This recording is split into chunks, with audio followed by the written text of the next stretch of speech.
Warning, this podcast contains scenes of explicit nonsense and lore. Previously on the Resident Evil podcast. You run out of superlatives, but there are moments in this game where they have aced what they were trying to go for. When you get past the hedge maze into the sort of the more posh parts where Nick would live, it's really, really quite exquisite. We're probably going to have the giant statue just wandering around the castle firing laser beams out of it. And it sounds like that's what we're getting in terms of just one-dimensional, action-orientated, Captain America characters.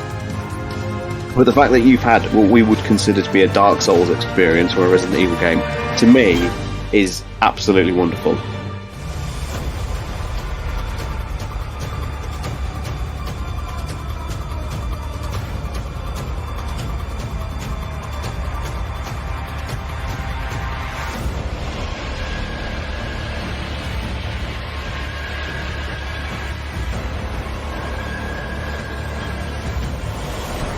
The Resident Evil podcast.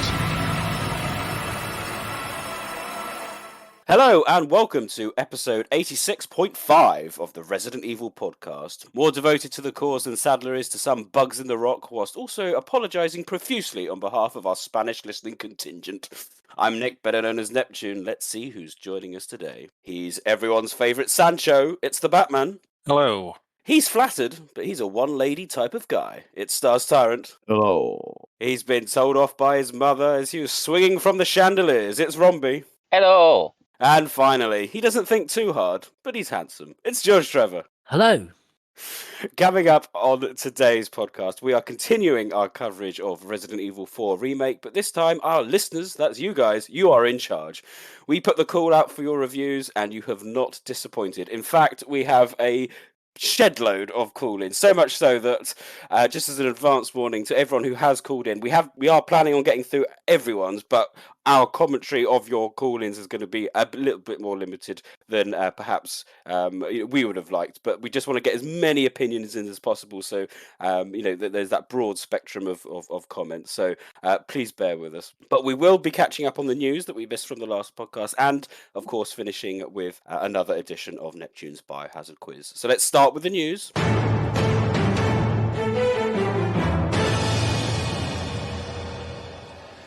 First bit of news, sales figures. Oh yes, Resident Evil 4 sales figures are already out, and unsurprisingly, it is doing incredibly well. Very well, in fact. 4 million units have already been sold since its day of release. This is bringing in the ka-ching for Capcom. This is actual figures not shipped, or is it sale? The first announcement when it was 3 million, it was a little bit hard to tell. It might have been a bit coloured. It could have been shipped because of what was expected. The fact they updated them very quickly, though, however, probably tells you that they've had orders through post-release. Otherwise, they would have just shipped 4 to begin with. So probably a good sign. It's interesting to see where it'll track in the long run, but considering everyone seems to be enjoying it, and the reviews have been so solid, I think it'll be it'll have a long sales tail like most of the other titles that have taken off at this level. Alex, as always, was posting some stats about where it was, and you compare it to when they tried to ship, what was it, like 6 million copies for Resident Evil 6 or whatever it was, and it floundered, whereas this is probably going to track like all the others have shipped, and it's, as of all the more recent games and remakes, it is the most that is sold in the shortest amount of time. Also bodes exceptionally well. It does indeed. Just shows that they've still got the Midas touch when it comes to particular games. Goes back to our old conversation pre-release in the preview. What does this mean? Capcom will be looking at the numbers and going, remakes, when they're done well, compared to, say, I don't know, Remake of 3. There'd be an interesting conversations going on in Capcom's management, and then later on in the development offices, what they're going to do next.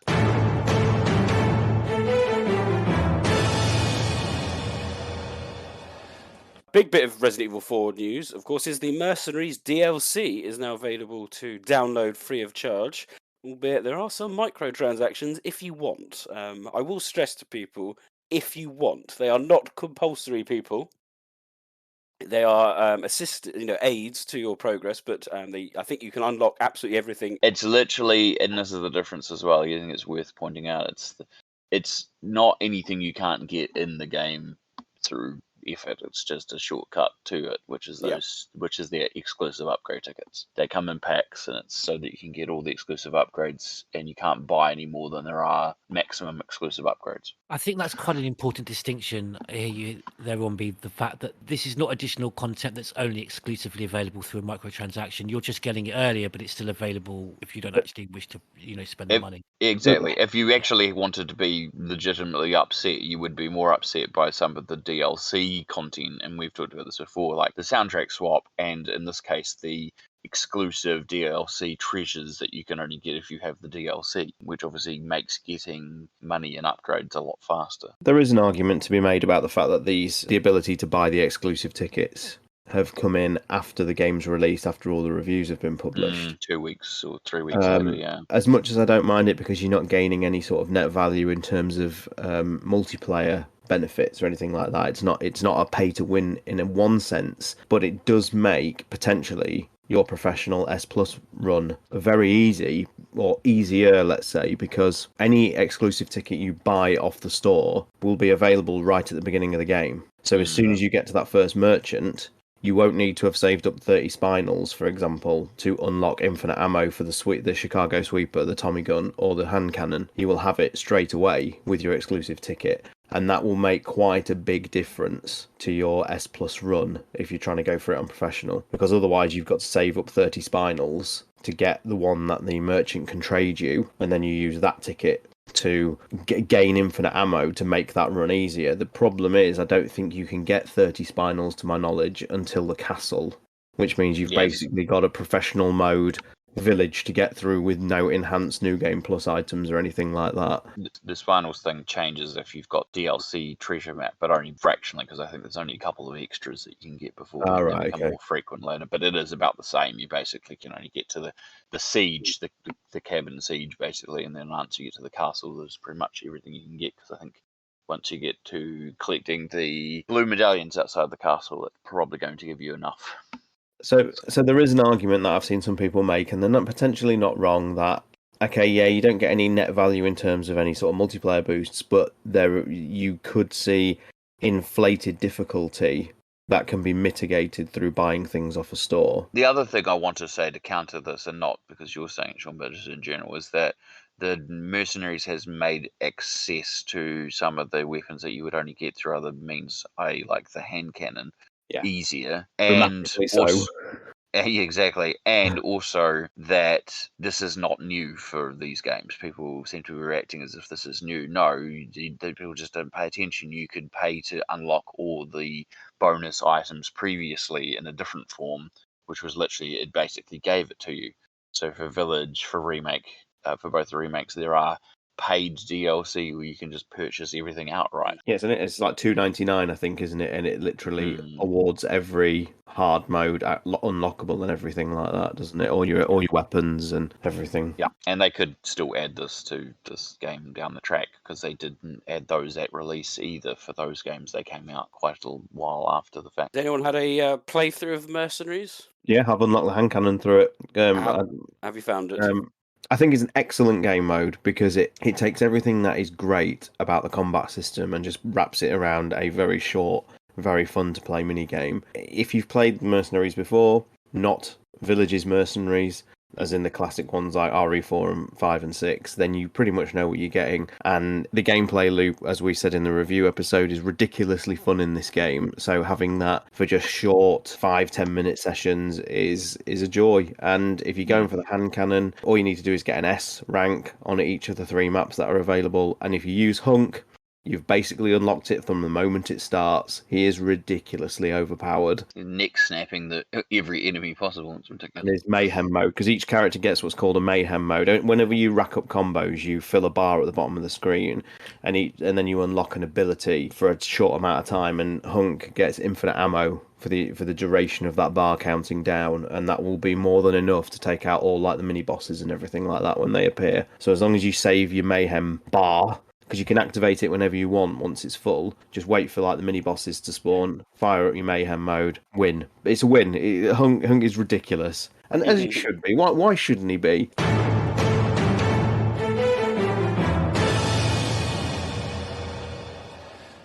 Biggest bit of news that happened in the last few weeks, the trailer for Resident Evil Death Island. Oh yes, the team are back together again, setting the internet ablaze. Jill is Well, not only in this movie, but she is in this movie.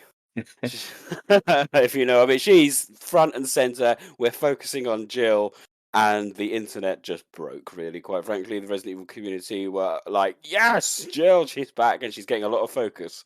If only Mr. Spence was here. I'm still quite excited about Death Island because it's got sharks in it, but it's certainly looking a bit more vendetta-y than as more trailers come out. the thing is, if this was a video game, and don't get me wrong, when those first images leaked of like the core cast together for the first time, I actually did have an emotional response. I was like, oh my god, this shouldn't have taken this long to happen. You start to, formulate all your feelings and thoughts about these characters interacting on screen for the first time, and there's, a lot of combinations that we are going to see for the first time. Even just seeing like Chris and Claire on screen again is a big one for me. And then by the end of the trailer, they're all sort of somersaulting and pirouetting over a tentacle or fin or whatever it is. I don't know, and I feel sad. This is not the context at which I want to see all these characters, and so I just hope that for someone like me, the scenes and sequences of them interacting and just engaging with each other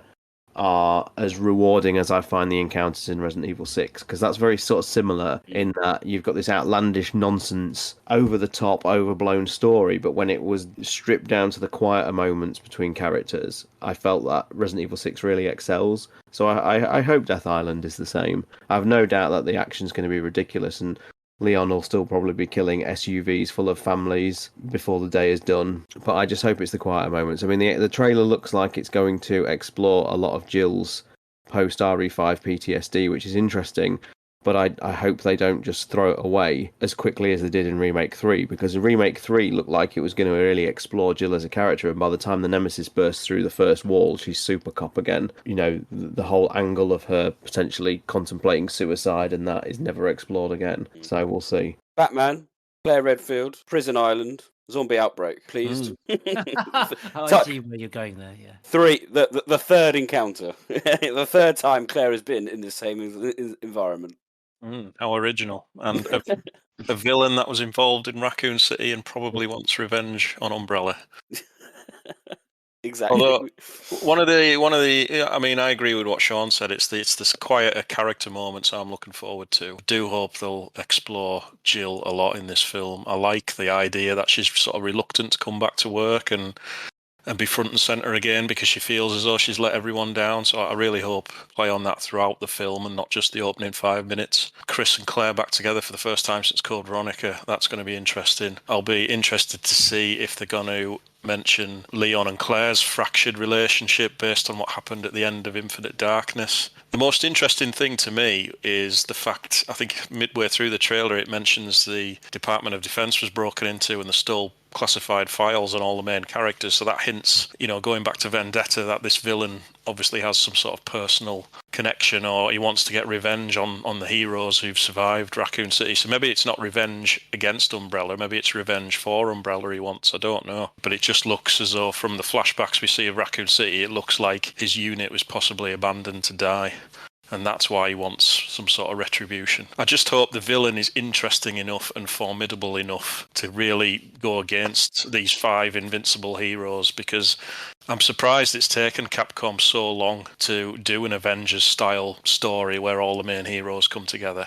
And it just won't go down very well, in my opinion, if the villain isn't memorable enough or fearful enough. So that's my biggest concern, and it just goes to show how fickle the Resident Evil community is, because after, and I include ourselves in that, of course, but it's funny, isn't it, that once Remake 4 had come and everyone had finished it, all the talk was about Remake 5. No one was interested in Resident Evil 9. And now, just because we've got a new story that features all the main cast, everyone's like, Remake 4, what's that? Everyone's now saying, oh, why can't Death Island be a game? We'll see. I mean, listening to Sean and Batman, I completely agree with them, and I was thinking of the 2 really emotional moments in Code Veronica when Alfred dies in Alexia's arms as she awakens, and obviously more pertinent to this production when Chris reunites with Claire and cuts her free. And I mean, Batman mentioned it, and Sean, I'm sure Rombie as well, and Neptune. We're all looking forward, you say, to the more narrative, strong, the emotional moments, the quieter moments, the character-driven moments. But have Capcom done enough? Have you seen enough with the previous CGI productions and the Netflix production that we feel it's in the hands of writers that are going to be able to deliver that? And give us what that emotional pull we felt playing the game, Code Veronica, those moments, particularly the Redfield reunion. I don't know. That's what concerns me, whether they, it's in because starting from quite a high point. What was the very first one? Was it Degeneration? Yeah. I liked Degeneration, I really did, and I do kind of feel that it's been on a sliding scale downward since. I would agree there. And if you're wondering about like the emotional nuance, well, I'll just remind you that Vendetta decided to depict a bombing of a wedding as a Looney Tunes puff of smoke in the distance, as Rob Yeah. would like to point out. Yeah. I do think the interest in this would be very much more muted if it weren't for the fact we've got all these characters coming together for the first time.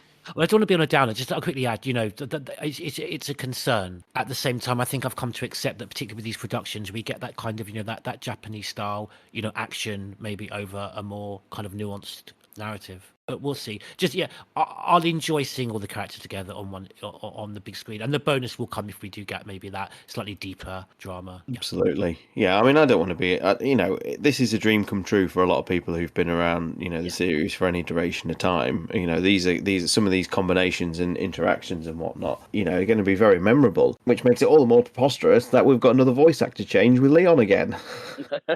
Just as we've all got a tune to Nick playing Leon, Matt Mercer from RE6, Damnation and Vendetta is back again, which is not a problem. Matt's a great Leon. He plays a superb Leon. But it just seems such a shame that yet another change to a voice actor. And Nicole looks to be playing Jill, Stephanie's back as Claire, and Kevin Dorman is playing Chris again, who has played the role previously in Vendetta and Umbrella Chronicles. So there is continuity within all the characters from previous entries, but I just feel like not in the Nick's right order. riding high at the minute. Yeah. Everything is canon, Sean, including the voice actors. So it just fits where they are in the timeline.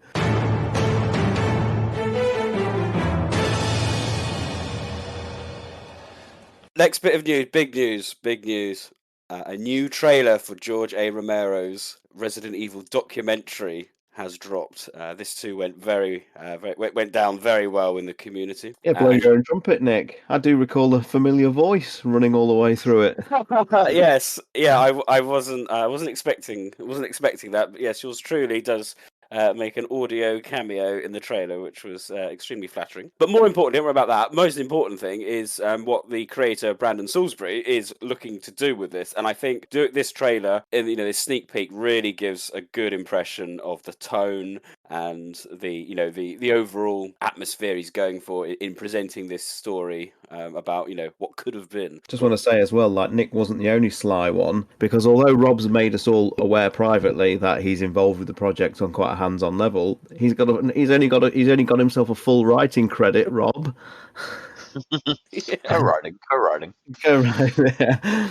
Rob, how did you as a co-writer how did you see the trailer come out and the reactions that poured in? The thing that was a bit uncanny for me is that it was part of the script writing process where I was pitching bits for what would become B-roll, and some of those are pretty much as the shots in that trailer, and then others obviously they've come up with on location and expanded. And I know Brand has said that they've shot hours of B-roll to go around the rest of the documentary, and there's they've got an actress playing Jill and coming across documents and files, and it's all very crazy to think that, as we discussed in the podcast on it, that this all kind of started as what was going to be a short YouTube video and kind of has continued to spiral outwards. Well, I think I speak on behalf of everyone. We're all getting very excited about the final product. I mean, obviously we had Brandon on the podcast, episode 80. If you want to check that out, and he passionately tells us what he's trying to bring to this project and why he's doing it. As Rob says, this teaser just just complements it so well in that kind of combination of literal information and now this visual presentation. Yeah, this is going to be something special. I think we're looking at, he's hoping is it 2024 now? Yeah, with any luck, it'll be next year. Next year. I'm just as excited as all you guys are to see the end result, because as much as I've got writing involved, the interviews, I know where some of the interviews are going to go, but I know that there's going to be some interviews where people are going to say, or things are going to be talked about that we couldn't script for, because that's just the nature of these documentaries. When you're putting them together, you get enough research and understanding for the narrative, but there'll still be some things that will probably come out of the woodwork that even we haven't heard yet. And I know there's still some interviews to still be made, so still be filmed and recorded, and so yeah, I'll be just as keen to see the end result as you all are. And we'll try and get Brandon back on once when it comes out as well. I think that's the general hope and plan for that one. Revel in what hopefully is going to be an amazing project.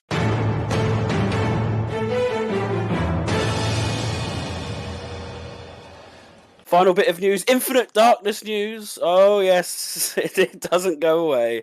Issue 2 of the beginning manga is due out physically on the 19th of April. I know Batman is eager. I know he is. I know.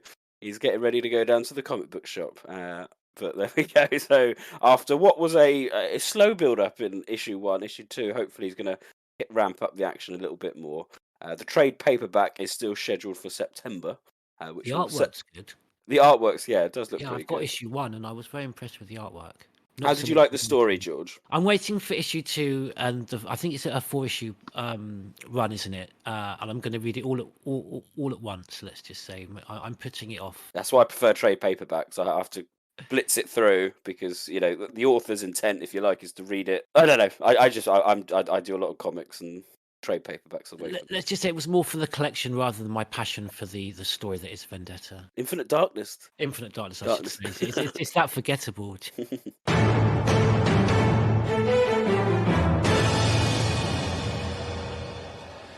That's it for news. Site news. Firstly, we just want to welcome our new patron, Capcom Killer. There you go. Thank you very much for joining our Patreon. If anyone is interested, you can go onto our website, click on the community tab, and you should find a link and to find out what benefits you get. That does conclude all the news. We now turn our attention. We hand the reins over to our community, our listeners who have been brilliant in sending us their recordings and their comments and reviews of Resident Evil 4 Remake. Bruce, this is Condor 1. Hunnigan here. What's your sit rep? President's daughter, Baby Eagle. It's likely she's in this village. Our intel was correct then. Well done. Need a location on a nearby lake. She may have been taken there. Copy that. I'll see what I can find. Hurry up. Something's happened to the people here. My escorts are...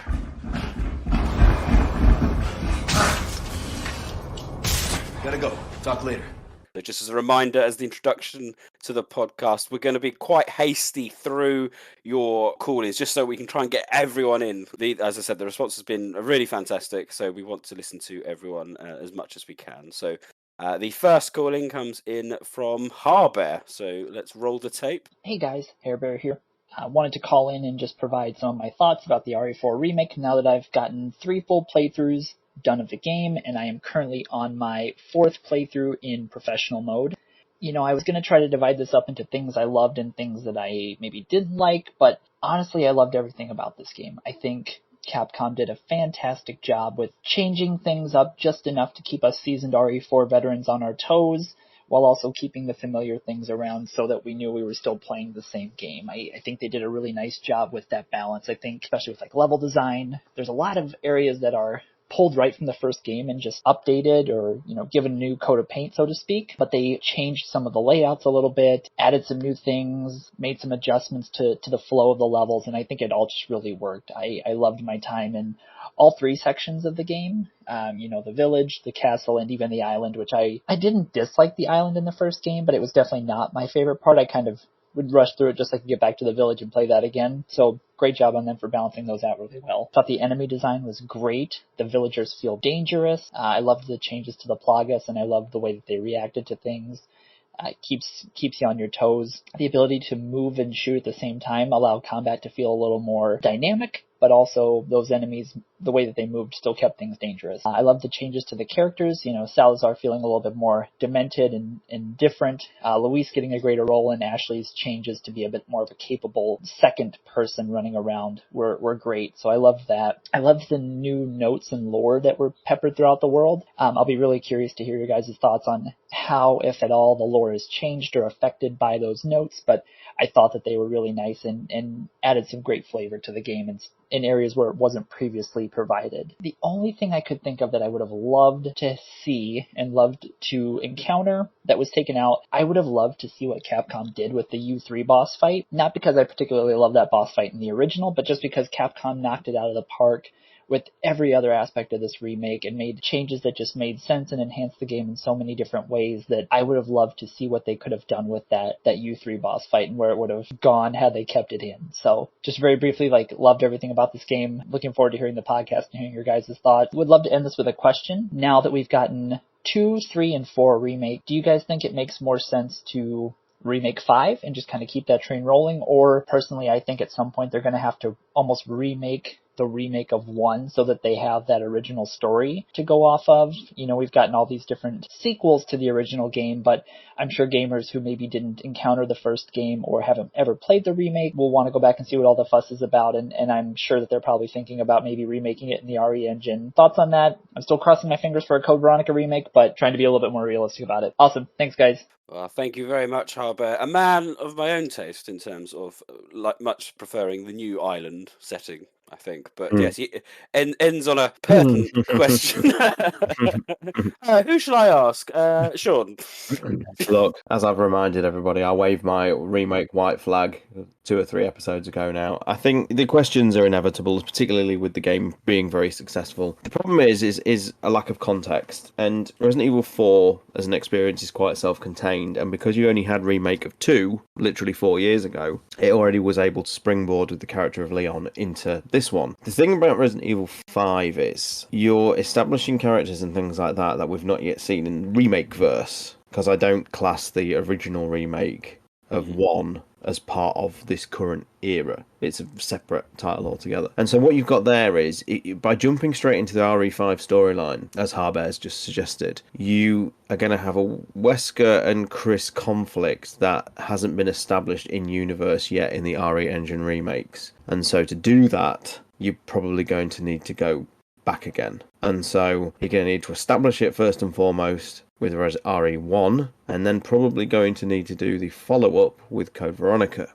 Mm-hmm. So with that in mind, with his question of RE1, I think it's almost a dead cert that one will be next. An RE engine reimagining of the first game for the 30th anniversary, I think, is probably a lock. And then you've got all those first 4 games all nicely unified under the RE engine, and then if Code Veronica comes along, then you're going to get 5. Because then all the groundwork, the foundation for that conflict that you'll see in 5 is established. Going straight into it now would be bizarre, because if you're talking about people that have just literally come on board to the series since RE2, 3 and all that, they're going to have no idea what's going on. And you can do recap pages and videos as much as you like, but these games are trying to go for a sort of more self-contained approach. But RE5 is a different animal because it came after years and years of build-up and backbone of conflicts. It was like a culmination of the original storyline all coming together and wrapping up. And without the context, I don't know whether a remake of 5 would work if it's kept to the same capacity. I feel this is going to be a question comes up often in the next couple of years, and I can assure it comes up again in our call-in. So there'll be more opportunities to discuss. You 3 separate ways. Pencil that in. Sorry? Yeah. I mean, as Harvey said, if everything else has been whittled and carved back to its thing, maybe it's just one of those cases where it's one of those things that just needs to be whittled back and removed. I'm not saying that it won't turn up in DLC, but yeah, it might just been like it just was a little bit too outlandish, much like the big giant walking statue falling over a bridge. So let's modify and remove it in this case. Do we all feel then? I mean, that was very well said, and it seems to make a lot of sense what Star said. But I don't know. I would only slightly question: is the weight behind you? Do we all really feel that it would be that jarring? Do they really need to establish that timeline of the the conflict between Chris and Wesker, or can we not just simply jump into this RE engine going into a remake of Resident Evil 5?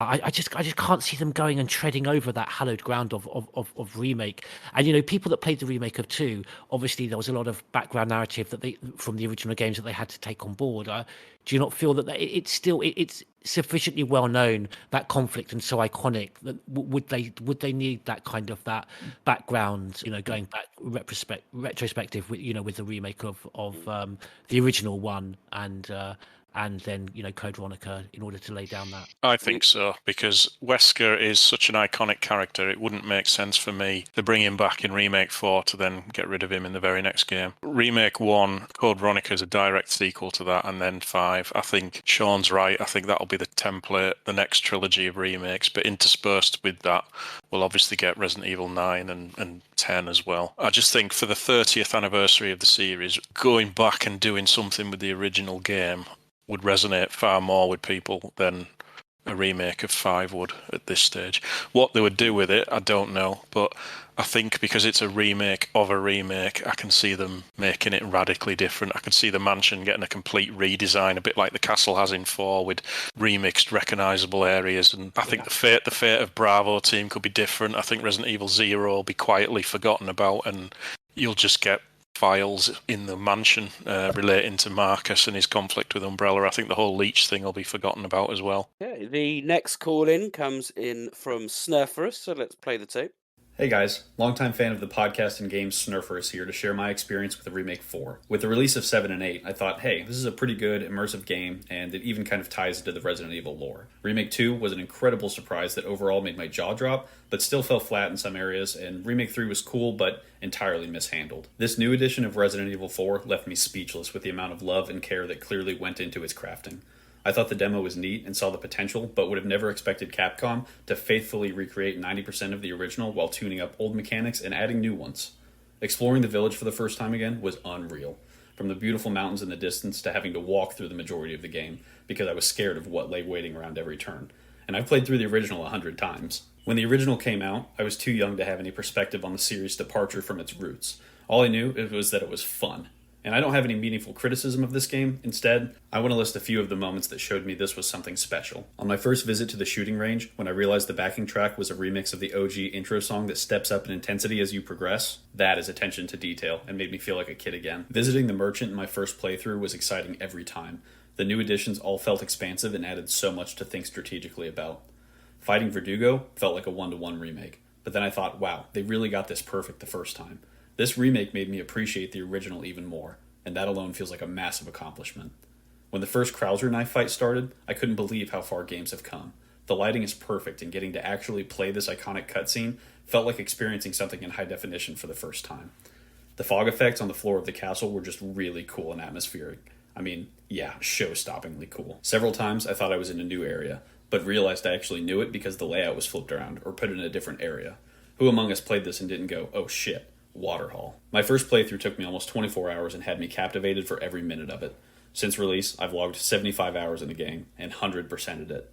Capcom did something extremely special here, and I truly hope they continue to bring this level of commitment to the next release.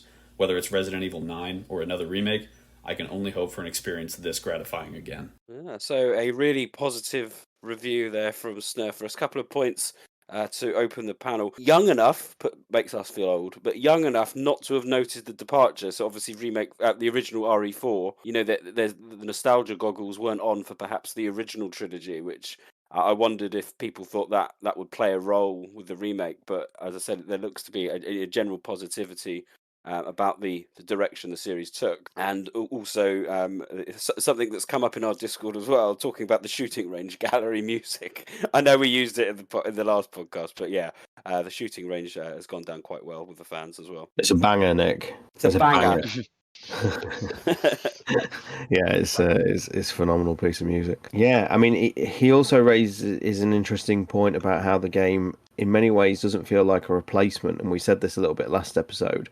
Now, because you can get both at the same time, they're both available on the same consoles now. It feels more of a counterpart than a replacement, and the fact that he sort of said it made him appreciate aspects of the original more can sort of proudly sort of stand side by side. and that's what I like about this one as opposed to the other two remakes we've had recently. I think he's also spot on when he talks about the respect Capcom had for the original game when in their approach to remaking this. And part of me wonders, you know, they've obviously learned lessons from the remake of Resident Evil 3. I think Capcom underestimated just a little bit just how much the fans liked Resident Evil 3 and how much we want it to be. Yes, we need it to be different, but we want it to be familiar as well. And I think, you know, they got the balance exactly right with this game. It's just a shame, you know, a Remake 2, as good as it is, the second half deviates a bit from the original, a little bit too much in my opinion.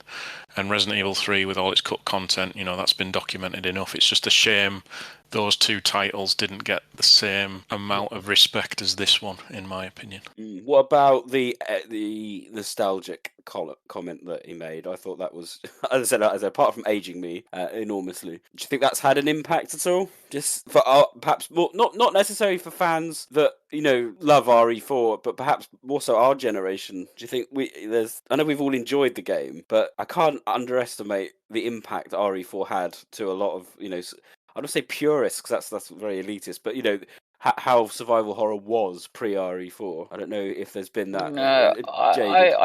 I almost want to say gaming, not just survival horror, because we know the impact goes beyond that. So it's kind of a tough question to answer. It's not, if you've got no context. Look, the perfect example is that they were like, I didn't appreciate the difference of the franchise at the time because they weren't aware of it. It's kind of hard to even have that sort of context because for the people who were, it was a huge difference. But then it's split between those who loved the original and then ended up loving 4 anyway, and those who loved the originals and then didn't, or thought 4 was okay or didn't like it, you know. And I think this franchise has continued to shape and evolve itself based on what the production team wants to do, where gaming is going. I think that's, for me, one of the biggest things about these remakes that perhaps is a bit of a cheat and also a bit of a loss, is that it's less trailblazing to have so many remakes, really, in the sense that you're just rehashing old ground, and sure, you're reinventing parts of it and so forth, and so there is some sort of level of creativity there, but there isn't like new games that are going to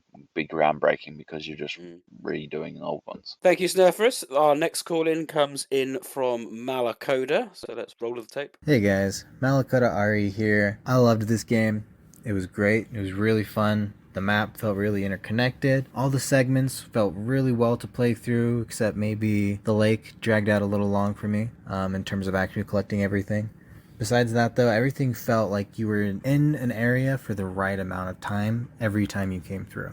I've finished this game at least 5 times by now, still going through it, trying to get just everything I can done and everything out of this game. It's quite an amazing playthrough. I never finished the original RE4. I know, shame on me, but the remake was by far one of the best Resident Evil games I've ever played. I'd have to give it a 9 or a 10 out of 10. It was really fun. The Verdugos were cool as all hell, and it was just a great time. Yeah, play the game. Have fun, you guys. Nice, short and sweet entrant there from Malakoda, and raises a really good point. I remember when RE4 came out, it was praised heaven on earth for its pacing. It never, for a lot of people anyway, it never got particularly boring and very much praised. This remake obviously cut some bits, but I thought its pacing was actually better in the remake than it was in the OG. Yeah, I would agree totally. I think the original game had problems toward the end with combat fatigue. Yeah. It always felt like it was just one too many set pieces at the end. You know, when you've got to do that final little section where you've got to grab a key card off one of the military guys before you get to the very final section, which has been reimagined in this quite heavily. But yeah, I never felt combat fatigue in this one. I felt it was pitched just right. A couple, I think nearly all 3 of these call-ins so far have mentioned the sort of flow and the pace of the game as being a very much a positive, and I would totally agree, absolutely. It's very interesting too that, you know, we've had multiple calls with people talking about playing it multiple times through already, wanting to do it 100%, wanting to play it again and again, which tells you again that the longevity of it or the interest is high. I don't know how that is compared to a lot of the other games. You know, some people will play them multiple times straight off the bat, a lot of people won't, but we get more people saying, "Oh, I've already played it 5 times," or trying to go for 100%, well, it just shows you how engaging they've made the gameplay. Thank you very much. The next call in comes from What Is This? So let's roll his tape. Resident Evil 4 Remake. I will keep it short and sweet. This is What Is This from the Discord. The OG Resident Evil 4, 10 out of 10 all day. Everyone knows. You can't deny it. It's never even been in my top 5. I don't even know if it'd be my top 10 for Resident Evil games. And everyone's talked about it, you know. But the remake, I much prefer over the original. I still have a few issues with it, but it's not issues with the game. It's just my personal preference.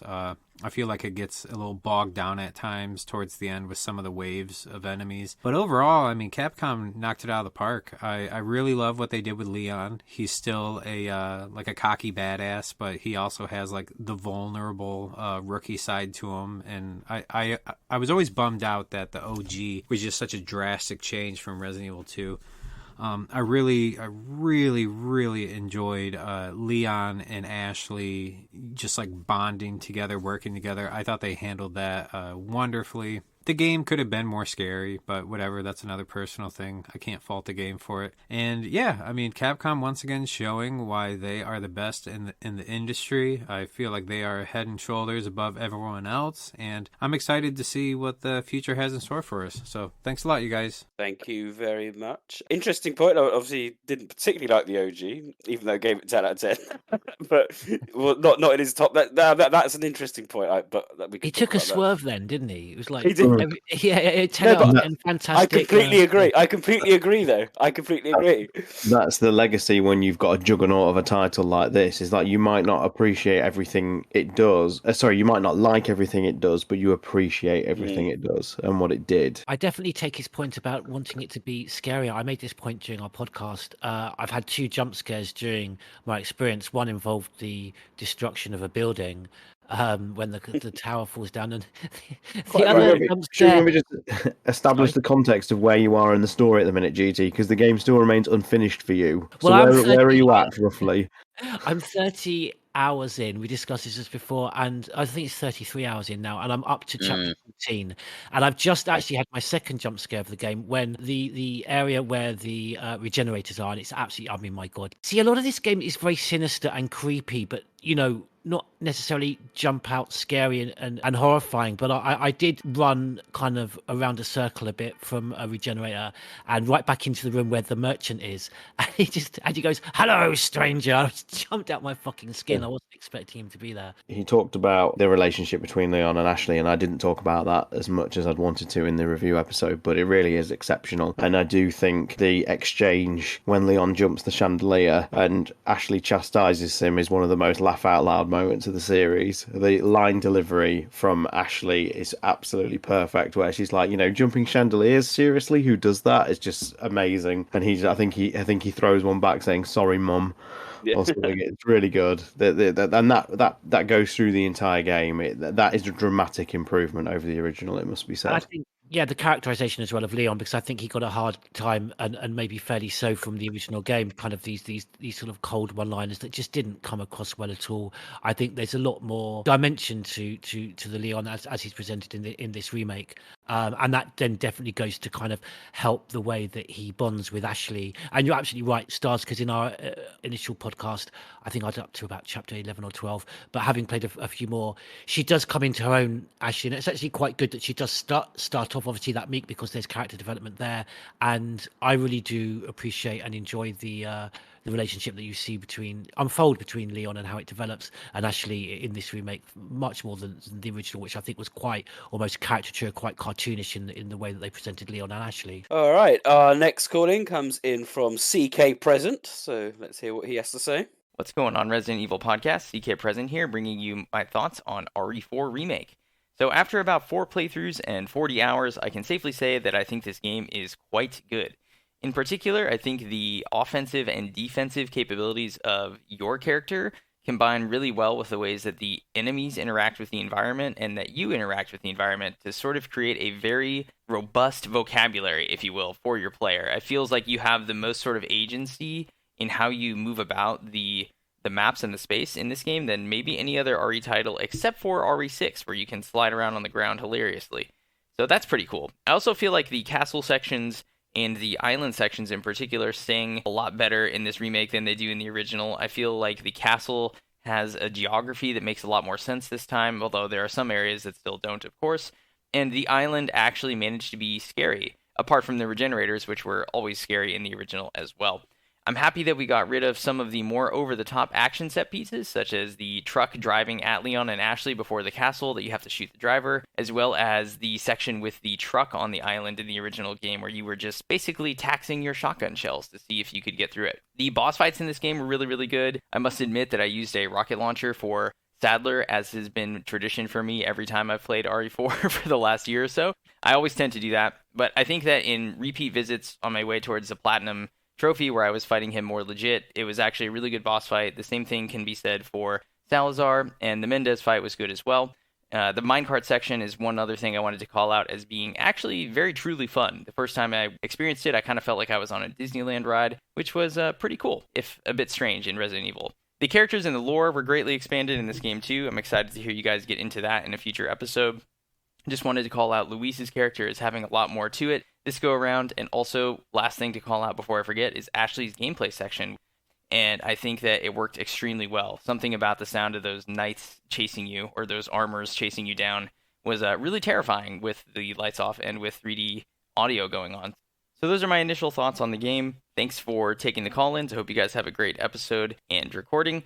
Love the show. Keep up the great work, and take care. Thank you very much. Another person who's completed it multiple times, racking up the hours. Batman, you mentioned in the last podcast about some elements missing. The truck, I think you mentioned the trucks, didn't you? I think you like the trucks. CK Present, obviously pleased that they were vacated. Yeah, I mean, yeah, I agree. They were quite silly. I just quite liked the one on the island where Ashley's driving and Leon's on the back, and you have to shoot them, when they're chasing you from behind, and then you have to turn around and shoot them because they're coming from the front. It's a bit of a nonsense scene, but I just thought that was fun. But completely agree with his points on the geography of the castle making more sense. It's 100% improved this time round. It really is a stunning location. The Ashley section, which again I thought was quite effective in the original game, to be fair. They've really enhanced it in this one, and the setting as well, the sort of darkened library setting was really creepy. And yeah, the minecart section again, another ludicrous section from the original, but really well done in this. And it was short and sweet. It didn't outstay its welcome. The castle, the improvements made to that was probably one of my my biggest things I was pleased with the remake. Absolutely, it feels like an actual lived-in location now, as opposed to just a video game level. Yeah, definitely. Like it did in the original. It's like the equivalent of like how the original RE1 had like one bathroom, and then they added lots more. Honestly, Resident Evil 2 had just the one location. Now they've added lots more just to make it realistic. It's like if you've taken that same concept to a village and everywhere else. I think there's one other really important point that was made there, which is about the gameplay mechanics. The player agency and all that sort of stuff. This remake would live or die if the gameplay didn't feel both familiar but also improved. And I think that's one of the most fundamental things about the remake that it does right, is that it adds new abilities and gameplay elements, like you can walk and shoot, which obviously you couldn't do in the OG Resident Evil 4, but it still makes it feel like the same sort of gameplay environment, and that you have control and understanding of how to control enemy hordes and environmental concerns like jumping up windows, ladders. But now the enemies have more of that as well. The chainsaw Ganado can take out platforms to block your entrances and exits and create new dynamic places. And I think also from a design point, like George got a fright from a building collapsing, but that building then creates a different layout, which changes the dynamic of the area. And it's like a continual environment modification that the game continues to do quite often, actually, changing paths and putting things in your way and modifying places you've been through. So it's from that perspective, from a design perspective, it's a really good remake too. I think it keeps you on your toes in that regard. When I was playing the minecart section, I had like a survival horror devil and a like video game angel like on each shoulder. Like the survival horror devil's like jumping up and down, so grumpy. Like, this is not survival horror. I do not want this in a Resident Evil game. But I was having so much fun. I think the point actually that a lot of the game design is so well done, and it could have fallen flat, and that minecart section was just perfect in so many ways. I can't kind of put my finger on anything specific, but just there was so much about it that was both kind of quite intelligent in the gameplay, quite demanding, and thereby rewarding. And it was, and yeah, and that video game side of me was just having so much fun. Couldn't deny that I was having so much fun. And there again, with the sort of the pacing and the design of this game, it didn't overstay its welcome. It's interesting too, because that segment is bookended on either side by a bit more creepy horror, because you've got the element of the location with the underground and there's enemies you can't see, and then you come out on the other side and you've got the huge nest and camouflage enemies you still can't see, but it's kind of a bit more tension on either side. So it's almost like it's quite balanced in that regard. Thank you very much. Our next call in comes in from regular podcast contributor Vito. I wonder if he's going to like the remake. Let's roll the tape. Wow, what a fantastic remake this was. I'm sorry to start starting, but I actually can't think of a single thing the original does better. I'm sorry. Combat, of course, is gonna be better because it's a later game, but the tone actually fits the series now, with it being more darker and sinister. The characters, amazing, all of them. Leon is not a clown anymore. Ashley's not a drag anymore. She actually has a little bit of character development in the game. She actually starts fearful, not sure of herself, but as the story progresses, she gains confidence, and I actually like her now. Louis' backstory changes are amazing. Whoever thought about making him work on the Nemesis project really needs to have a raise, because it's a fantastic idea that ties the game better to the overall series. I know people are iffy about Krauser not working with Wesker anymore, but I actually think he did, but he just simply betrayed him for the power of Las Plagas, like Ada says on her original report. He simply fell to the temptation of the power of Las Plagas. I think that makes sense, but I hope Separate Ways shows us this. And speaking about Ada, I actually liked her performance. Her scenes are mostly one-to-one to the original, but I like her. I'm very sure Separate Ways is gonna improve on her. And my god, how amazing was to see Wesker again. It's been so long, and I really hope we get our Original 5 remake, because I want to fight him again with this game's combat. It's simply very fun and enjoyable. Well, I guess this is it. Have a great day, guys. Very passionate call in from Vito there. He loves his remakes, Vito, very much so. Yeah. And It calls me out, as I was expecting. You know what? I can talk till I'm blue in my face about the whole remake thing, but you know what, Vito? Your enthusiasm there is infectious. I don't disagree with what you say. I think the game is excellent. Even if I do prefer the OG, it doesn't matter. I do think that the change of tone matches the kind of thing they were going for. So I think that was a totally fair point to make. And yeah, absolutely. I'm pleased it ticks all the boxes for you. I was interested in his point about Louis, because I really did enjoy just an ever so slight kind of reimagining of his backstory, and I just I certainly empathized with his character a lot more, and his death kind of felt a lot more impacting and a lot more loss than the original. I certainly didn't bond with the character as much, and yeah, that was good writing. I enjoyed Louis' character in this remake. I think that dynamic of having him more involved with the village history that you can understand more than just inferred, great. It was a masterstroke in that regard. Yeah, that was really very good. The stuff with his grandfather. So I think it's only vaguely hinted in the original. I think he said his grandfather used to take him hunting in the region. So it's nice that they've expanded on that. Him being an Umbrella researcher, it's kind of an obvious move. It was either going to be him or Sadler. I think, a lot of people have been saying that for a few years now, but it was quite respectfully done. It was quite cleverly done. It's not caused any major retcons that some of us feared it might. And it is a nice, a little way to tie RE4 in with the other games a little bit better without changing anything significant. The changes with Krauser, like I said in the last episode, that's the one thing I don't like. I can't really understand why they've done it. Yes, obviously separate ways might still reveal that he is connected to Wesker and Ada, but I don't really think he will be, based on what we've seen so far. Again, the character of Krauser himself was fine. It's just the change to his backstory is the one thing I didn't like about the new lore added to Remake 4. He's very excited about Wesker. Yeah, and why not? It's again, I said it was nice to see Wesker back. I've actually played it a few more times. I'm actually getting more used to his voice actor now. His voice actor's pretty good, in my opinion. He just sounds a bit too villainy. You know, I can't really imagine this voice actor using that voice to ask Chris to make him a cup of tea in the Star's office. You know, it just sounds too evil.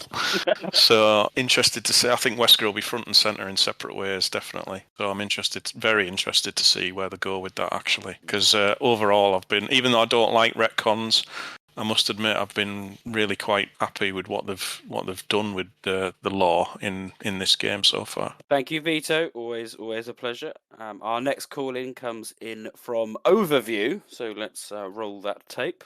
Hey guys, I hope all is well. Overview here. The original Resident Evil 4 is my favourite video game. So going into the remake, I had a lot of feelings. But man, they did that. I really loved going through the remake. I had a smile on my face the whole way through. I loved the gameplay, story, and overall, besides this being a remake, it's a damn good game. In terms of a remake, I think they've paid a lot of respect to the original but also made it its own thing. I think there's many things that separate the two games. Though this remake feels like it's to the standard of the Resident Evil 1 remake, it's more in the tone that separates the two instead of content, though there are some good changes. The original was very much a fun action hero story. All the characters followed to suit that style, and the overall story wasn't to be taken seriously. The remake definitely takes a darker and more serious tone. Though because of that, I think some of the characters have lost a lot of charm, especially Sadler, Salazar, and Ada. They all felt very dull in this game, which is a massive shame. But characters like Ashley and Luis have been done so much better. You really connected with these characters, where in the original I hardly cared for them. That's what the remake does so well with its new tone, is be more serious and allow the story and characters to be taken more seriously. Allowing you to get the moments of Leon telling Ashley she just has to keep pushing forward, or having that final chat with Krauser realizing that Leon was right. You wouldn't be able to get those kinds of scenes with the original. But then in the remake, you wouldn't be able to get Leon questioning someone's hand coming off. So both definitely have their own unique flavours. A side note, something I think the remake does incredibly well is the smaller details, like thinking outside the box to skip over whole set pieces, and lore things like the blue flames stunning the Plaga, which explains why the merchant has blue flames at all his shops. That stuff is pretty cool. To me, though I still will pick the original over the remake, I think Capcom have done an incredible job with the remake, that it could stand side by side with the original. Both games do things better than the other. What a legacy Resident Evil 4 has. I look forward to what is next with RE4. Cheers, guys. I didn't pick up on the blue flame with the merchant. That's so clever. That is very clever, because I don't think any of the merchants are actually infected in this game, whereas some of them in the original were. So yeah, I never the eyes. Yeah, I never picked up on that either. That's a really nice little point. I did see some people discussing it online. That's come up in a few videos and bits and pieces. But yeah, they're really cool. There's actually two different. Some have blue, and then there's the purpley blue. But it's Overview's main point is tone. And I think that's a really important point that I know, Sean, you mentioned quite heavily in the last podcast, just about the pulpiness, the James Bond-esque superhero storyline, whilst ridiculous, had a certain charm to it. And with the change of tone, and as Overview says, very balanced. Some good, some perhaps lost some of the the edginess and the charm, as he says, of the originals. Yeah, I don't think anyone would disagree that the villains aren't quite as memorable. They fit what they were going for far better in the remake, but they were so outlandish and colourful in the original that anything less than that was always going to be kind of less memorable. But I know not everybody wants that from a Resident Evil experience, and I get it, and tone, pacing seems to be the sort of main through line through all these call-ins so far, and I don't think anybody is wrong if they say they prefer the tone that the remake takes, because I think it can wildly appeal to both. It can be kind of a schlocky, silly, super spy rescue mission, or it can be a slow, trudging, painful, infection-laden affair that the remake goes for, and both can work. And I was going to say, it goes back to what you were saying earlier about being able to play both. You know, Yeah. you have both available, so you can have either version and still enjoy them for what they are. And sometimes you might look at them both on your shelf and think, I want to play Resident Evil 4 at the moment, but I'm not quite feeling the dour, more serious one. I'm just going to go for pure fun and silliness and pop the original on. And then the next time you do it, you might go, I had my fill of that last time. I want something a bit more grounded. I'm going to pop the remake on. And both are valid. It's great. It's a difficult one because from the remakes, the one thing I wanted from them was a more grounded experience, and you definitely get that with this game. You know, I was happy that the codec conversations with Salazar and Sadler weren't there because they were just silly. But I do admit that by removing them, you know, these characters have lost something about them. So it's a difficult one. Talking of the villains and Sadler in particular, this is a unique opportunity because, George, you've not quite completed it. Now, some may criticise this, but actually I think in this particular instance it's going to be quite beneficial. What did you think of Sadler? Well, I'm up to, as we say, chapter 14, and so far he's played quite a almost jarring. He's barely in it, isn't he? At this Yeah, up to yeah, your point, and that's the point I was getting to. Obviously, in the original, he's in it quite early on from the church onwards, and then as Batman just says, you get lots of interactions with him, so you kind of get a bit of a build-up. He's just going to randomly appear towards the end of the game. Yeah, and obviously as the, you know, the signature antagonist of the game, I'm really wanting to see and understand more of his motivation. You know, you get it in the files, and I think it's at least I've seen these kind of two kind of like solo speeches that you get of, or, you know, of him just and they work very well. I kind of like those cutscenes that you get, you know, just a very dark background and just him in the shadows, but they're quite enigmatic and kind of vague, and he uses very flowery language. And yeah, I like you say, I mean, I presume I think Stars mentioned to me that chapter 16, there's 16 chapters, but chapter 16 is effectively the Sadler battle. So with only one chapter left, like you say, he's effectively just going to turn up, and what is he going to deliver? You know, it's going to be kind of, he's going to deliver his whole spiel during the battle, and it's a shame. Yeah, I am enjoying, like Batman says, the more grounded, maybe less campy version retelling that we've got in this game. But I would have liked to have seen a lot more of Sadler's motivations articulated, you know, throughout the game, you know, at various scenes. Thank you, Overview. Our next call in comes in from Ronnie Jones, so let's see what he has to say. Hello everyone. Neptune's 2-minute limit is very strict, so I best get into it. It's Ronnie here. So this is my view on Remake 4. So it's a 1-to-1 remake, but with the most annoying bits cut, and for the large majority keeping the parts which made it special. Lore-wise, I was a little disappointed at first, especially as I was expecting them to use the opportunity to change the direction slightly, possibly bring Umbrella back so that a new entire game could be made as a sequel or a prequel. But overall, I can't complain. They've left it alone, and you can clearly see that they really wanted to play it safe. There's nothing much more to say on the lore because it is just that similar. It did expand on the RE4 in-universe a little bit more, but Capcom played it seriously safe with the wider universe mentions. Louise mentions the Fallen Umbrella once, but they did cut it from the beginning. There's that Umbrella Europe team picture to make it clear that they worked with each other at some point, but kept it vague. Krauser expanded a little bit with a reference to Javier, which was very welcome. And lastly, Ada/Wesker are As You Were. The gameplay, however, is second to none, and is the best playing RE game ever made. And in my opinion, it is so good, gameplay-wise, I don't think I'll play the original anymore, because I'm not missing out on anything that isn't just better in the remake. I have no doubt that this will bring in new fans to the franchise purely from the fun factor, just like the original did, probably get Game of the Year. It is unbelievably slick, tense, and seriously hard in a good way if you want to get all the trophies by playing hardcore and professional. Resident Evil as a franchise lives on, and as long as it does, everyone will eventually get what they want. This isn't the game I wanted, but it doesn't mean I'm not glad I experienced it. The feeling I was ultimately left with is that this is the original with a new coat of paint.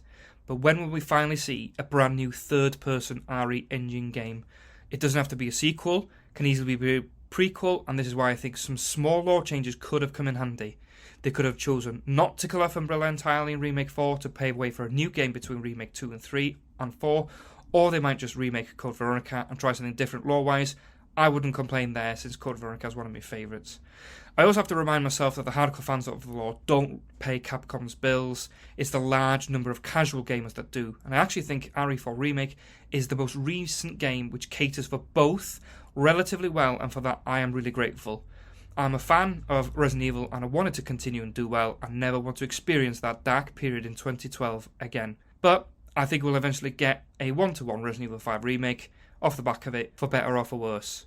Thanks for listening. Keep up the good work, and look forward to hearing this back and future episodes. Thank you. Thank you, Ronnie. Encompassing many points, actually. Best game, beginning of the year, best playing RE game ever. A lot of our call-ins today have echoed that sentiment. But a point I wanted to open to the panel here. Third-person Resident Evil game in the RE engine. I mean, I think we mentioned this back in Remake 2.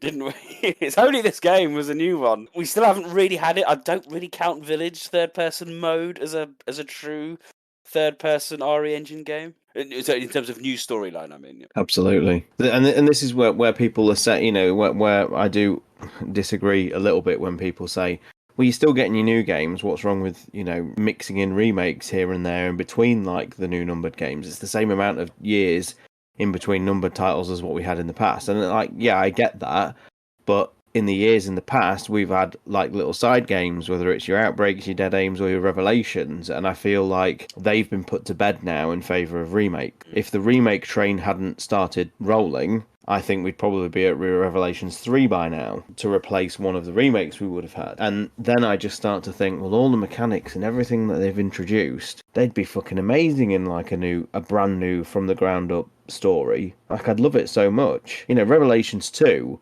which we sort of alluded to, actually RE4 owes a little bit to Revelations 2. The stealth sections are pretty much lifted from Revelations 2. Revelations 2 introduced crafting, obviously lifted itself from The Last of Us, I get that, but, for RE, Revelations 2 was the game that introduced crafting, which still exists now. Why can't we have another trend-setting side game? Sorry, when you say crafting, are we talking about ammo crafting? Because in Revelations 2, you can combine like a herb or disinfectant to create, alcohol to create disinfectant for your eyes and things like that, which was very much like The Last of Us. It was items crafting. So I'm just thinking back.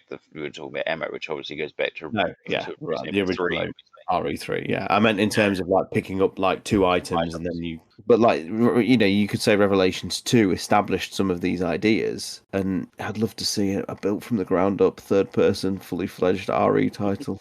And I think remakes are denying us those now. Something that's just popped into my head listening to that call, and this is not specifically something that was said in the call, but so 4 fundamentally for a lot of people has been quite a faithful remake. I think we think we'd all probably mostly agree with that for the most part. 5 would be a very interesting beast to be remade, because historically, during its development and post its release, there has been a lot of criticism thrown at, let's say, the cultural tones of Resident Evil 5, that I feel like the remake will have to be quite different in some regards in order to get around that. And I think Capcom will be quite aware of not being able to do the same thing they did the first time and currently. So it's going to be very interesting to see what a remake of 5 would be like under those circumstances. I could say a lot more about it. I'm sure we could have a big, massive discussion on it, but maybe that'll be for a future podcast, especially should they reveal that they actually are doing it.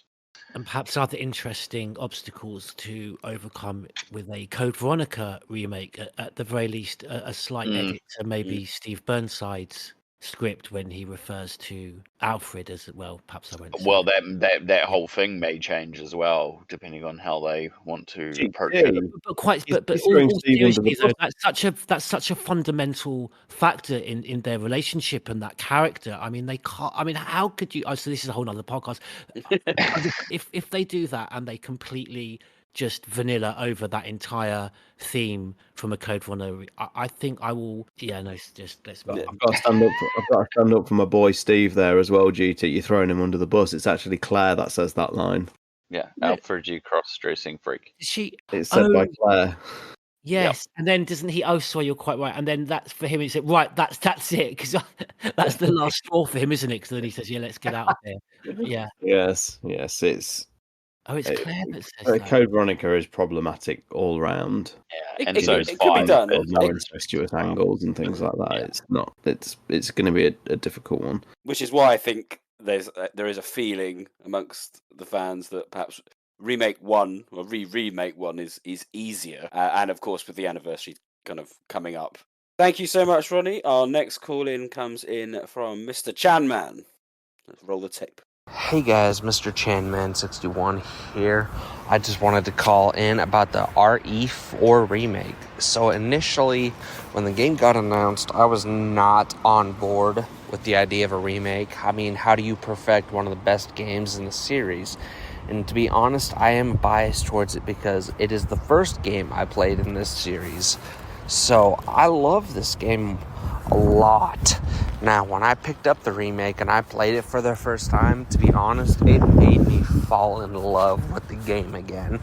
For me, this is how I pictured Resident Evil 4 when I picked it up on launch day at 9 years old. So for me, it's perfection. Admittedly, I'm only at chapter 7 of the game, but I'm loving it so far. For me, the humor, the cheesiness and the quips like Nightwing and Spider-Man are offset with the seriousness and the darkness of the franchise a lot better, because Leon feels a lot more fleshed out. Like, you can tell he's traumatized by his past and what happened in Raccoon City. I appreciate the fact that he carries the knife that Marvin gave him in the Resident Evil 2 remake. It makes it a lot more real, in my opinion. Like, he has some trauma, and he uses humor and quips to compensate for that trauma. So I just appreciated that. But thank you guys for hearing my call. I appreciate it, and keep up the good work. There we go. Calling live from Route 66, it would appear. But a really interesting take, because that was his first RE game, and of course, no matter what fan you are, when you got into the series, that first RE game's always bound to be special. Doesn't matter if it's Umbrella Corp, doesn't matter. You're always gonna, if you get drawn into the series because of a particular game, it's gonna. I'll be amazed if anyone does get drawn into the series with Umbrella Corps, but I'm sure there's someone out there. I was about to say that, but it's all right. That must have been scary in that sense. Oh God, how could they do this? But I was pleased that he loved it. There's something we don't maybe talk enough when we're discussing the remakes, and he brought it up actually, and it's reminded me, is that sometimes a remake will actually try and not necessarily recreate the experiences and stuff of the original game one-to-one, but try and trigger the nostalgia in your brain that makes you play an experience that is as you remembered. And I think that's what this game does very well, and I think that's what the original remake did very well, because the original remake obviously replicated like famous camera angles and things like that, and it remixed some of the set pieces, but most of the bosses and stuff were the same, and the structure of the RE1 remake. When you first played the GameCube version, it was kind of like, it evoked the feelings of playing the PlayStation 1 original for the first time, and I think the Remake 4 does that,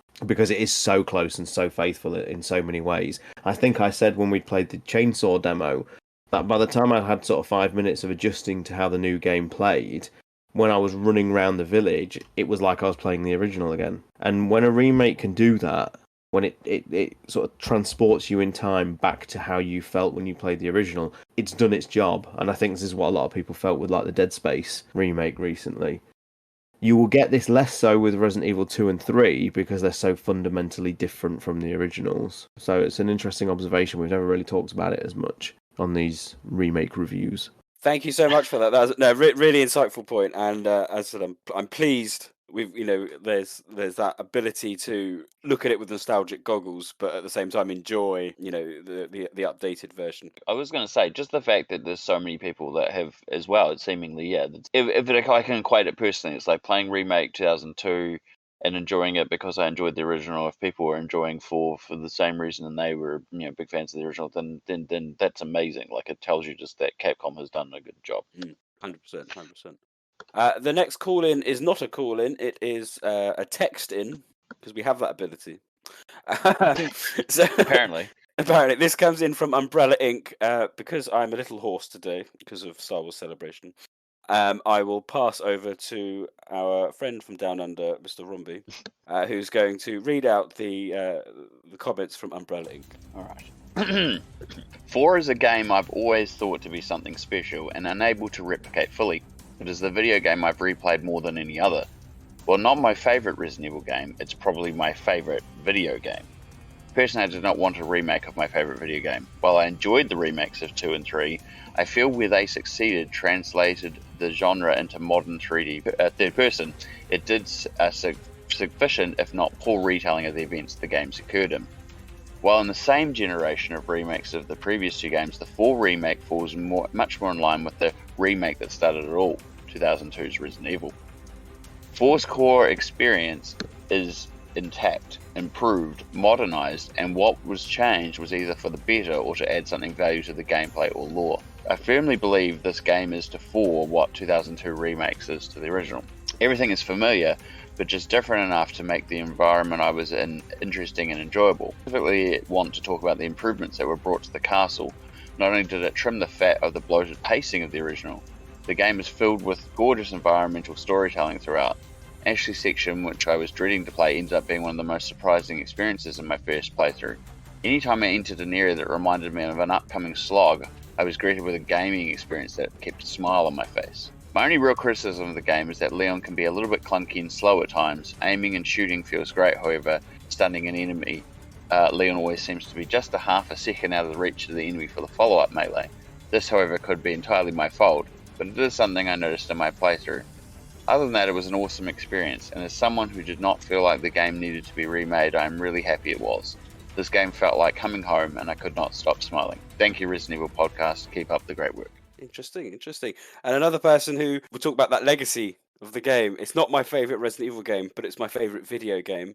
There is that distinction. So I was pleased that came along. But yes, another generally positive review there from Umbrella Inc. He's absolutely right about the clunkiness, whilst yet the aiming and the combat is a joy, and a really enjoyable part of this game for me as someone who does prefer the slower paced survival horror. You know, I can embrace the combat when it is intelligently done and it is fun, and the pacing, you know, like we said, we've got like kind of crescendos of action, and then we've got kind of slower paced exploratory sections. But yeah, the actual running movement and the distance and the time it takes from when you shoot an enemy and it's waiting to be melee attacked, and the distance it takes, the time it takes to get to that point, often when you're running away from enemies, it can be like running through treacle. But it's not, I think there's so much that surrounds that's right about the game mechanics that you can kind of forgive it, and it's certainly not game breaking.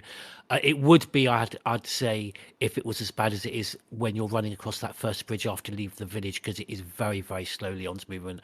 I'm not sure if that's a performance issue in terms of the number of enemies that were chasing me at the time. Yeah, and then another one that talks about the tone again. I think we're probably nearly 10 for 10 at the minute as we look. A great comment, and it echoes what Batman said about the castle section. You know, with the wine cellar. The wine cellar has been discussed quite a bit in circles in the last few days, certainly on our Discord, about how, you know, you're probably going through the remake dreading the section where a minigun, Gatling gun comes out of the ground and there's cultists with rocket launchers and everything like that. And the fact that it was replaced with a skulking, slow, mist-filled wine cellar was joyous. Absolutely incredible. And the game does that on numerous occasions where you're kind of expecting this horrible stone Salazar chase across a bridge, and you don't get it. You instead get a very reworked section of the elevator, the statue, and I discussed this last time, but it just the way it condenses certain sections, certain tedious sections, into a very refined single set piece now is very welcome, and the game does it expertly. So it's a good observation. Thank you, Umbrella Inc. That was, as I said, insightful as always. Our next call-in comes in from Jem Mackey, so let's roll his contribution. Hi lads,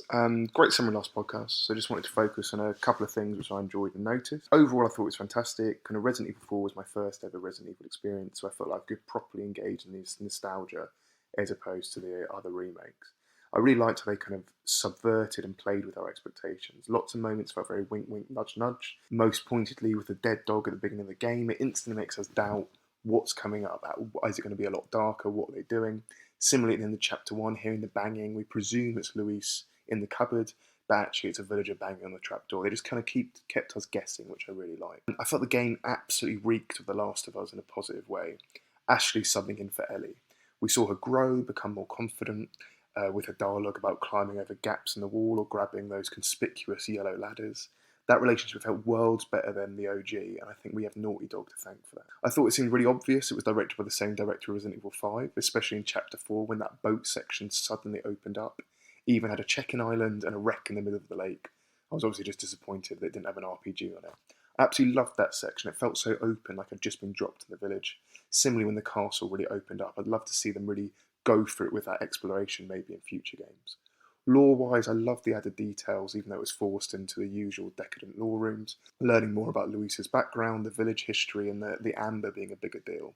But what on earth were they doing with Wesker, and how on earth does someone make any sense of that who's only played the remakes? Sadly but surely, they're definitely going to do a Resi 5 remake, or why would they do that? Overall though, I loved it, and while I would want and probably prefer a Knights game, I'm happy to play through any remake of this quality. I'm looking forward to presumably separate ways. I think we just all need to be happy and remember that our series is doing so well that we can be safe in the knowledge they're just going to keep on pumping these quality games out. But come on, let's have a bit more originality again. There we go. Really praising the quality of the game, and I think that's almost undeniable. As a lot of thought and attention's gone in, and he talks about the subverting of the expectations. I totally forgot about the zombie on fire in the oven. And so I was pleased that got me once again. When I was like, oh no! I felt that I should have known, but as I said, it's a bit different. But and then he obviously mentioned some of the changes and the knocking on the door and things like that. So it works well. And the lake as well was another interesting point. As I said, whereas in the original, I think you can only go to 2 locations. I think on the boat. This one, obviously, you've got a huge area to explore on the boat, and yes, it did. It did remind me of RE5 as well. I didn't go to the middle bit though. I didn't. I feel I missed that. There's some treasures on there. There's no rocket launcher this time. Ah. But yeah, it's funny that I hadn't quite grasped it. Now that I more think about it, the layout of that lake section basically is just Resident Evil 5. There's the thing in this middle, there's the chicken island, or the chicken section instead of an island. There's like an entrance to a cave. There's an entrance that leads to like a walkway that essentially in this one is the swamp that you came through originally, but in theory would be the one on the left of the Resident Evil 5 map. Hey. I've seen a lot of people saying, the boat section, it's obviously they're testing the ground for Resident Evil 5 Remake. But what if they've made it so similar to the Resident Evil 5 Remake because it's not coming? And they just wanted to just throw it in as a way of just sort of, giving you one last little boat trip around a lake. Yeah, is that optimism? I don't know. It's optimism or pessimism, depending on who you're talking to, isn't it? It's not the most memorable part of Remake Resident Evil 5. The lake, the boat bit, is it? Well, it's one of the first times it doesn't funnel you through a corridor. That's true. Which is one of the reasons why I think people are endeared to it a little bit. There is almost the freedom of choice on that section. And there's stuff there's optional as well. Like there's stuff that's probably the first time there's really, really optional stuff too. Why do you think they put the small keys into the game? It's obvious that they're going for. I've actually seen that argument. I have. I've seen someone say they're clearly testing the small key mechanic. Like that's anything that needs testing extensively in their previous game. It doesn't even need testing. It's just, I also enjoy the meme. I enjoy the meme about why Leon throws the keys away when they're clearly reusable keys. Yeah. Yeah. There's some stuff, believe me, guys. I'm not in the games industry, but I'm pretty certain they won't be testing out a key mechanic in a previous game. I'm pretty sure they've probably got dev builds that do all that just as well behind the scenes. Thank you, Jem. Thank you for that. Brilliant call in. Thank you very much. Our next call in comes in from Ellie Cool. So let's play the tape. Hi there, our Resident Evil podcast team. This is Eli Cool. Just getting my overall thoughts on Resident Evil 4 Remake. Resident Evil 4 Remake is a good game. It doesn't beat the original game. It's on par with it. Some bits it does better than the original, some bits it just doesn't. I find that the characters were okay. They're not better than the originals. Salazar was very bland. So was Osmond Sattler. He was very bland. I thought that Luis was expanded, not to my liking. I don't like the fact that he was an Umbrella Scientist. Ada Wong, despite the backlash of the actress's performance, I thought was very good. Ashley was a big improvement. Her character was very good. It was better than it's obviously better than the original. At least she helped you in some situations, and plus you didn't have to use any of your resources on her. If she went down, you just had to pick her back up. Jack Krauser, I'm still not sure what to make of his character. given the fact that Operation Javier is now completely different and Leon's relationship is similar but different. The game overall, gameplay wise, is fantastic. I think the part where you and Luis were together in the mines, to me, that just reeks of Resident Evil 5 remake coming. There's just testing waters about that. But overall, I thought that was a very good game. Still not better than the original, and that's my thoughts on the Resident Evil 4 remake. Thank you very much. Calling from the Spencer Mansion, it would appear as well. So thank you so much. A very character-driven call in, actually. Very character-driven. Yeah. She's doing. I think people are, aren't they? And we have as well, picking up on this, the characterization, particularly of the antagonists. Whereas, we definitely got improvements with Leon and Ashley, and both of them individually, and the relationship between the two of them. Not so much on the antagonists. I'm not sure if I'm right to remember. I wasn't on the podcast, so I'm listening back to it. Did Batman mention on the RE4 demo podcast looking forward to perhaps more expansion on the Mendez character? I think it was, maybe someone maybe mentioned that, and that's something I don't think that we got, that we perhaps could have got. I think it was when I was hoping they were going to link it to Leon's PTSD by having him feel it was the Tyrant coming toward him again. Because of that. Yeah, it sounds silly, but I honestly thought they were going to go for that. Well, I'd have given you some money, I think, sure, if they'd gone on that. He had a silhouette of Mendez walking in the hat. Why? The demo was implying that Leon was absolutely traumatized by his time in Raccoon, and they kind of start it off like that. He's sort of pondering it all in the car, and then by the time he gets to the game, it's all gone again. I'd have not. I've just maybe, but I'd have found it amusing if they'd focused on the hat. Batman, what's your response to that from George? Just about the kind of Mendez situation. Yeah, I mean, I think I did say that I was hoping, the characters would be expanded, and although Mendez doesn't physically appear much more than he does in the original, I quite liked the files about his backstory. They turned into more of a tragic character in this. I think in supplemental materials for the original game, they say even though he was the village chief, he was like a lifelong practitioner of the Los Illuminados religion. Whereas in this remake, it's clear that he had noble intentions. He wanted to help the village. He helped expand it. He brought oil in. He opened it up to the outside world. He helped it prosper.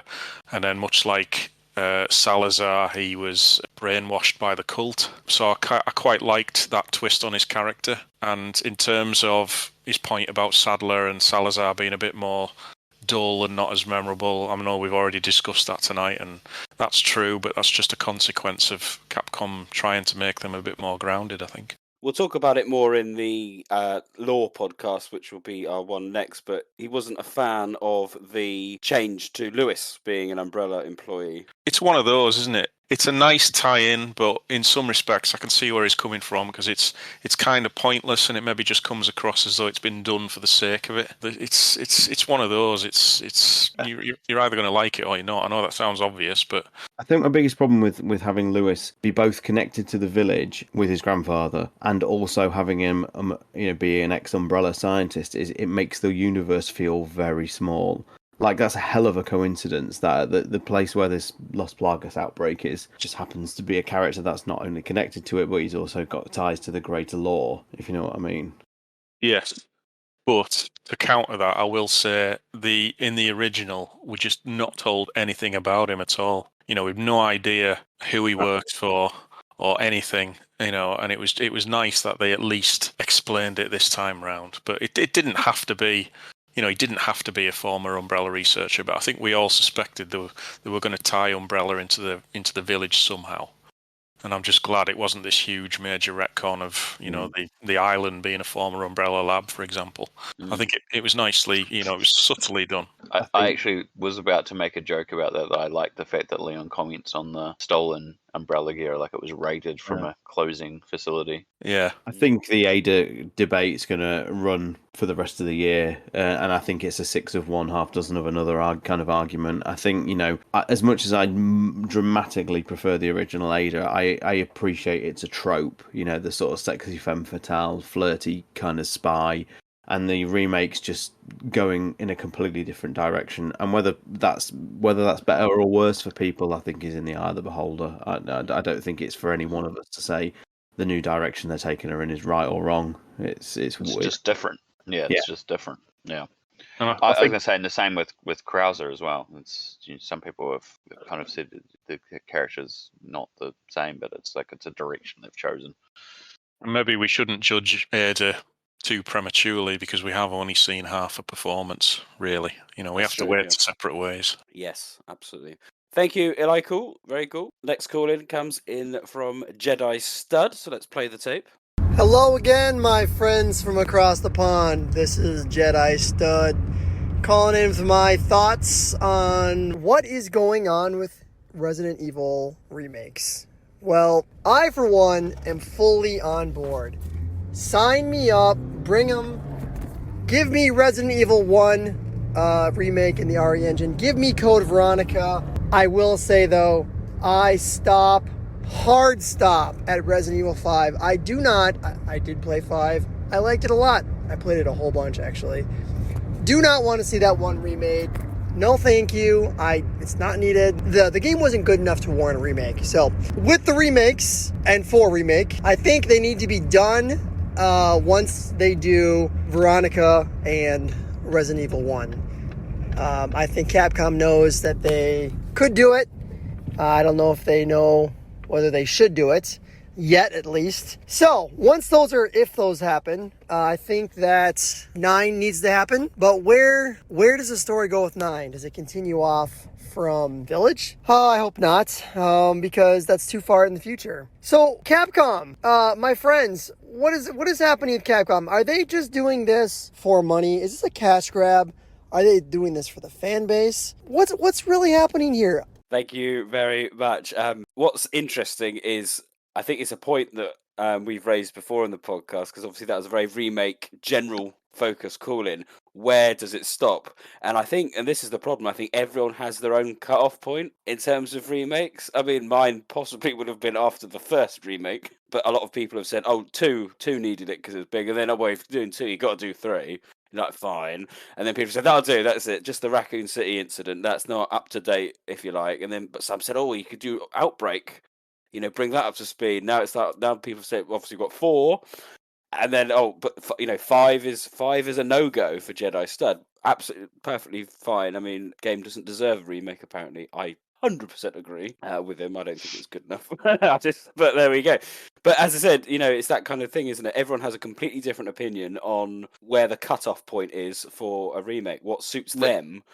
What's interesting about that is when you say a game isn't good enough for remake, isn't that inherently the reason why someone would remake it? You'd go, well, it's time to improve that game. There's a core concept here and time to... But again, that's still just a subjectively justifiable. Yeah. I think the bigger question was at the end, like, why did they do it for money? I don't think the intent was for money. I think when it was pitched internally almost a decade ago, was what, 2014, 2015, somewhere then, that the idea was that they thought it was a valid time to do a remake of Resident Evil 2. I think because it was popular, it has generated a lot more money, but there's obviously a balance, because 3 didn't obviously do as well as they had hoped, but they've realized, well, we need to correct this in a way. Partly you worry it's less about money, not that it isn't making financially successful, but more because of creative stagnation. Have they figured out what they want to do to reinvent the franchise moving forward, or where the story's going, or is it easier to go back into the past and correct and change and adjust and retell old stories? We don't know the answers to that question. I think any of them could be true, and I wouldn't be surprised. But it's all up to Capcom staff, development, management, shareholders, stakeholders, all that sort of stuff. I think what frustrates me on a personal point of view about the whole remake thing is that for years and years and years, for nearly 30 years, this is a franchise that's thrived on lore discussions and forums and discords and things like that. And once upon a time, when a new entry was added to the canon, added to the universe, forums would be ablaze with theories and, lore questions and where we're going to go next and things like that. And there's been a shift in the community. And now all it is the discourse that occurs after a game now, certainly in the wake of a remake, is let's just talk about what we're going to remake next. No one's actually crunching the storyline, bar the dedicated few, about, the story implications or the character directions they've taken. It's just, what are we going to remake next? The social media is just, what are we going to remake next? It's just bang, bang, bang, bang, bang. You know, before you know it, we're remaking Resident Evil 9 before 9's even come out. It's just relentless, and I just, from a nostalgic point of view, are making me sound extremely old.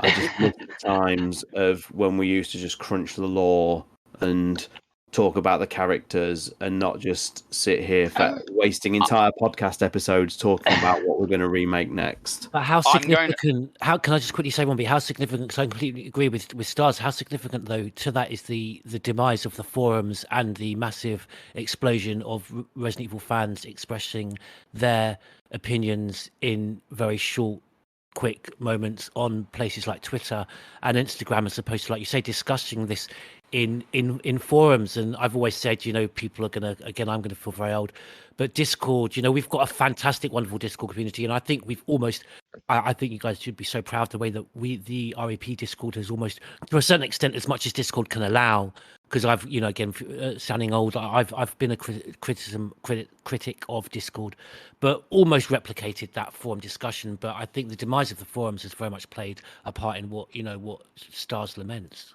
I'm going to play devil's advocate on it, not in a bad way. It's not that I don't agree with what you're saying, Sean, at all, but I feel like previous discourse was always about the law, but it was always about what game's coming next and what should happen. And so it's a fundamental change in that dialogue from what should happen next to what should be remade next as well, you know. And it's not like there aren't people out talking about sequels. It's just, yeah, right now remakes are the trend about what people want to see next or don't want to see next, or where their line in the sand is. But I feel like that's being also slightly disingenuous to the fact that we have, and we will obviously have a discussion regarding what canon and what plot is moving forward from these remakes and how they are essentially a separate discussion and a separate story now. And I mean, I know obviously it's come out in recent, I'd say weeks, but maybe a month or so, you know, that there's been a more clarification from people related to Capcom about how they're a different continuity, much more clear than they've been in the past.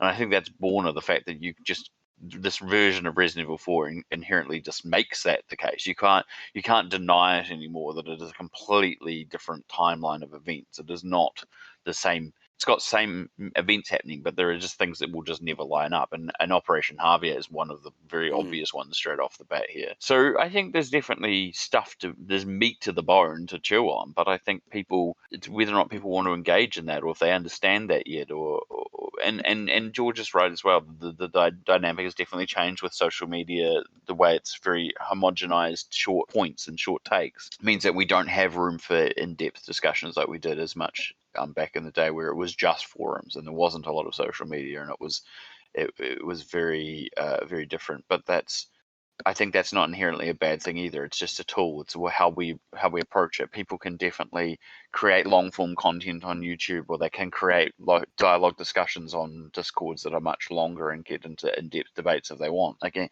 I don't think these things are gone. It's people's willingness to approach them in that respect. Thank you, Jedi Stud. The next call in comes in from the Mippy. So let's roll the tape. G'day guys, the Mippy here. So the RE4 remake is out, and what did I think of it? Well, yeah, I was one of those people too who were quite skeptical about this, and I thought that RE4 was one of those games that didn't really need a remake. And I guess some people might still argue that now, but I have to say that Capcom really won me over with this one. This game was phenomenal. It was an absolute blast to play. Yeah, disregarding the obvious stuff like the graphics, which were amazing. The sound was a huge improvement, I found, especially the soundtrack. Some of those music pieces really took me by surprise. Not only that, but the sound design too, especially in areas like the village and castle, where they added a lot of things like ominous chanting, really just added to the creepy factor of the whole thing. The game played really well too. I mean, you don't realise just how many incremental improvements have been made to this series over time just to make it play more fluidly, especially with a game like RE4 that pretty much pioneered the third-person shooter that as we know it. Yeah, it was just a great all-round, really good package, really enjoyed it. And I guess most of all, as a fan of this series who's been quite apprehensive about the direction they're going in, and someone who's a bit of a survival horror purist at heart, it's just great to play an action horror game and just see how fun they can be. And not only that, but now we've got such a great template for both survival horror and action horror.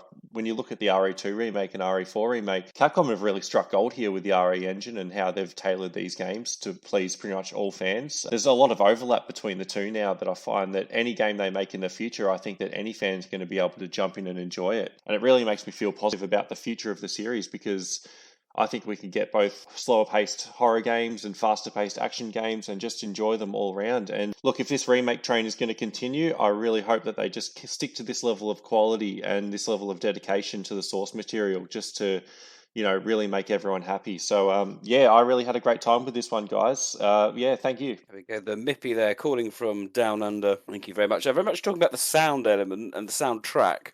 I would wholeheartedly agree. A really good OST for this one, and the sound design. And he speaks about some of the creepy voices, the Gloria Las Plagas person in particular. quite memorable. Quite memorable. And you're very quick to take that. Really good soundtrack, and it also talks about the template as well. So I'll just only just very quickly second the thing about the sound design. Although I felt that it's a little sparse in places, and I've lamented the omission of savor music in the areas where you find the typewriter, not just when you're actually saving the game. But I understand that might be improved when I get the download the classic soundtrack. But you're right, Nick. Oh my god, the Glorious Las Plagas, that voice actor. And he says it twice, and on the second time, there's kind of this like very sort of upper sort of old English kind of sort of sound to it that almost makes it sound more sinister.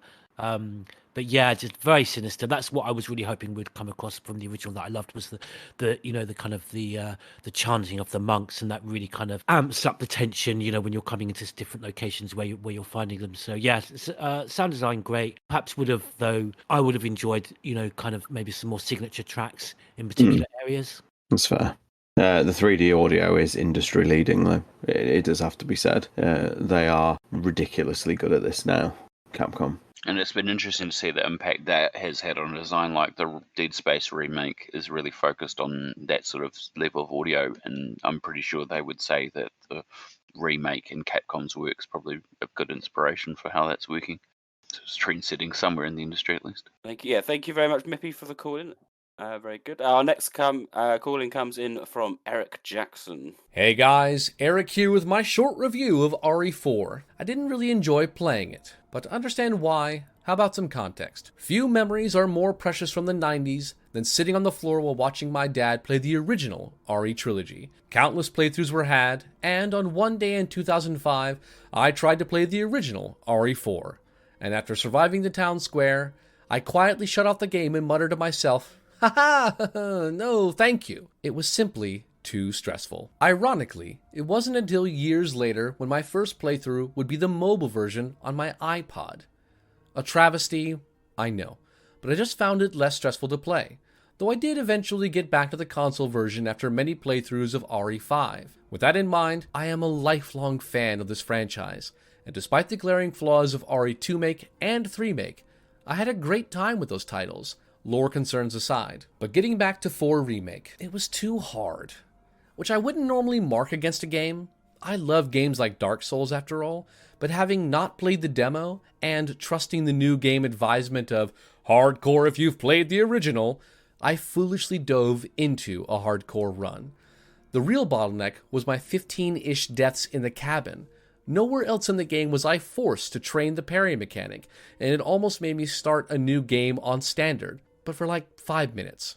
I came back, first try. Woof. I echo many of the sentiments shared on the podcast about performances, characterizations, lore, and overall improvements from the original. My biggest gripes largely stem from what I would call the lack of replayability, the poor communication of difficulty, the slog of that difficulty, and the infuriating path to acquiring infinite ammo weapons. But, that being said, I applaud the game for filling me with the same sweaty palm, hunched shoulders, pants-shitting tension I felt all those years ago, back in 2005. You guys are amazing. Keep doing what you're doing. I hope to call in again. See you on Discord and in the Twitch chat. Jack's on deck, signing off. Thank you for that Watch Mojo video, Eric Jackson. I can't help but feel a spiritual bond with Eric Jackson here. Please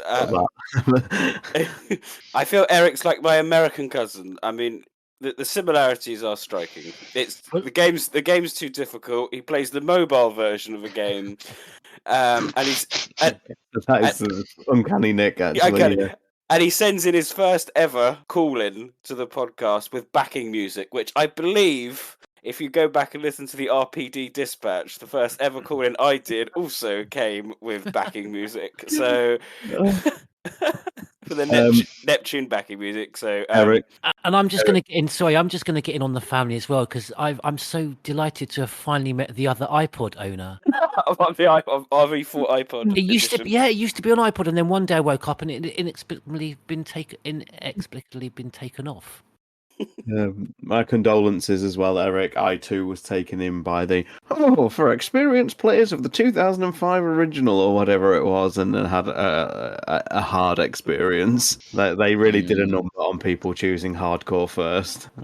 I've never felt betrayed by a game's menu more than Resident Evil 4 Remake. I love how comparatively the remake Resident Evil 2's description is more accurate than the description of this remake, even though this remake is more blatant about something, whereas the 2002 remake was relatively obtuse about what those difficulties were, but they were actually kind of more accurate. Oh, the hiking and mountain climbing thing. Yeah.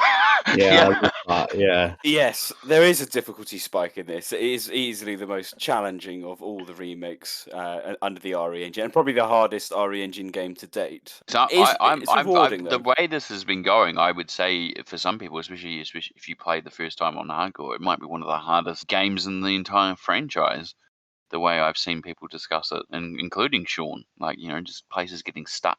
It wasn't quite the brutal, punishing bastard of Resident Evil 0 on hard the first time through. That was an experience, but it certainly was soul destroying at times. But I have to caveat that with the fact that there is an added pressure for us sometimes, I think, and because we've always got the review episode in mind, and so I didn't want to not have it, not to throw you under a bus here, GT, but I didn't want to not have it finished before we recorded, and so I was getting frustrated at myself more than I was the game at the fact that I was finding these hurdles and I just, at the back of my mind, I was just constantly thinking, I need to get this finished, and I'm wasting entire evenings on a fucking Garrador room. Once I'd achieved certain hurdles, it was fine, but yeah. I think Nick would have felt the same. Nick did feel the same, I can assure you. How did you cope, Batman? Well, I'm just glad I played this game on standard. I think the difficulty levels in Resident Evil games are too extreme. The harder difficulties on some of the games are just... I don't see how you can enjoy it. I think the Infernal mode on Revelations 1 is just ridiculous. And likewise, Professional on RE5 if you try to play it single player. The only really hard difficulty I play on default is Resident Evil 0 because I think the balance there is absolutely perfect. Yeah. But for this, I played standard, and I think that's what added to my enjoyment of it because I think... you spoke a lot in the last podcast, you and Sean, that, it spoiled your enjoyment a little bit because you struggled with the various difficulty levels.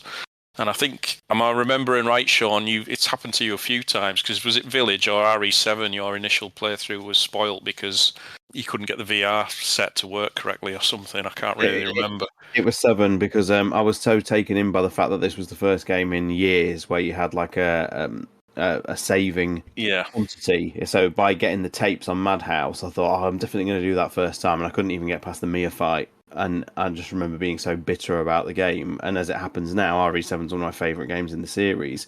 But it took some time to get there because I felt so aggrieved by how Madhouse treated me. And then when Resident Evil 2 came out, I tried hardcore first, and then with the ink ribbons, because the ink ribbons drew me into that. And then I got about as far as the sewer, and I just thought, fuck this. I just give up.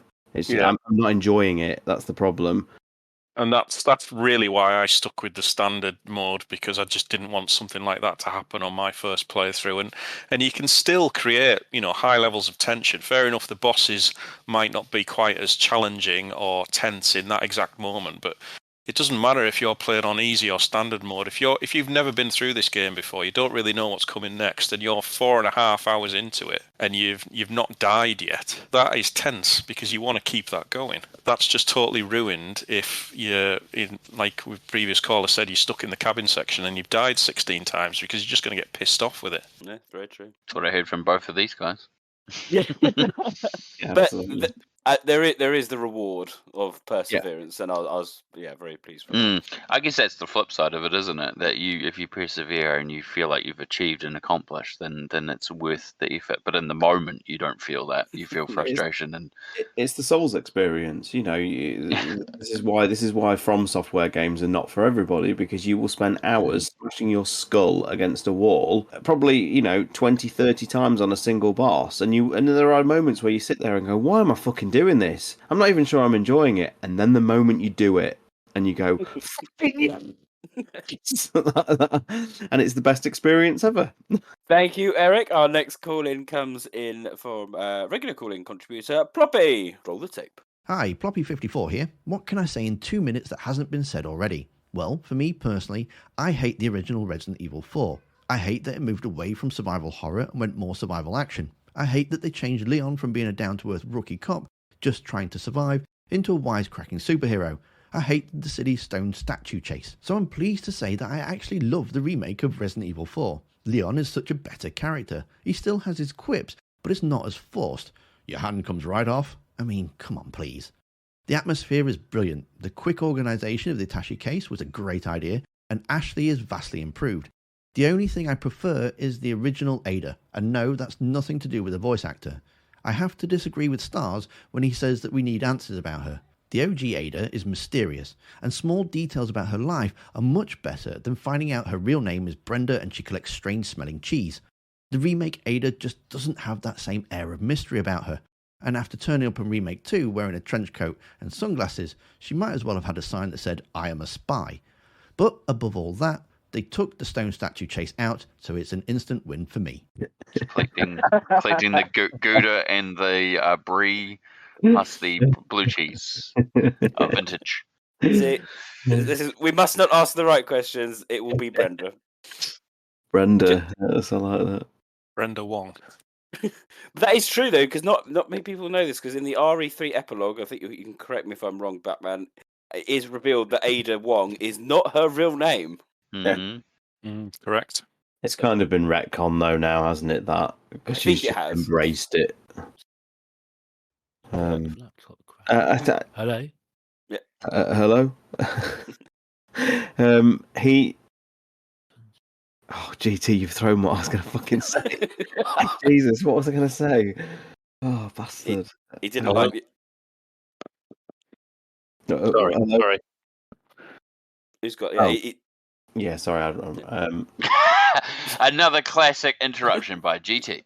He mentions about how Leon's a fundamentally different character, and I must say, like, I do like the fact that they integrate humor into his character in the remake, but it feels more, instead of him just being a smug spy, it feels more like he's using humor to compensate for the fact that he's really fucking struggling in this. It's actually a character point now that he tries to sort of wisecrack, but he almost doesn't even feel comfortable himself doing it.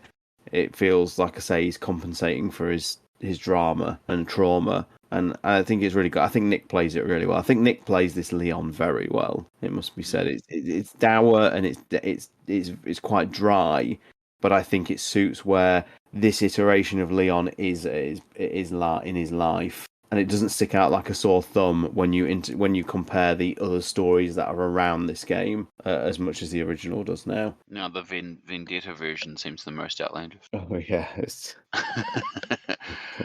how do you go from demon in a bottle to killing civilians on a highway? I just will never know. But Vendetta merged it. But I was going to say there was an interesting point made about the auto sort on the item attaché case, which has been very interesting to see the reaction online. I would have thought there was a lot of people who have created a concept of really enjoying their manual item sorting in the game, and it's almost like a game within a game kind of thing. And in fact, I think it's inspired like an indie game that literally is just sorting items in a attaché case that exists. So the auto sort I thought might be more controversial than this, but it seems like most people seem to enjoy it. It works fundamentally well, and I used it a lot. I might get. It's quite a good feature, but I don't mind occasionally moving stuff around and resorting it when I needed to. But yeah, it's quite good. Thank you, Ploppy, for that. Very insightful as always. We now have another regular caller. Call in from the Selfish Gene. Hi everyone, Gene here, calling in. I wasn't enthused or overwhelmed with the announcement of this game. I didn't watch any trailers beyond the initial reveal. I didn't play the demo.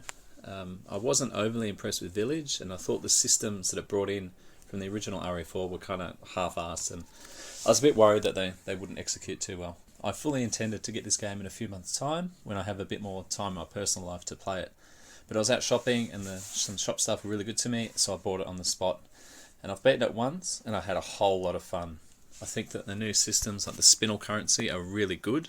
I think the stories had a haircut and a tidy up, which I don't mind, really, given how far we're into this remake cycle now.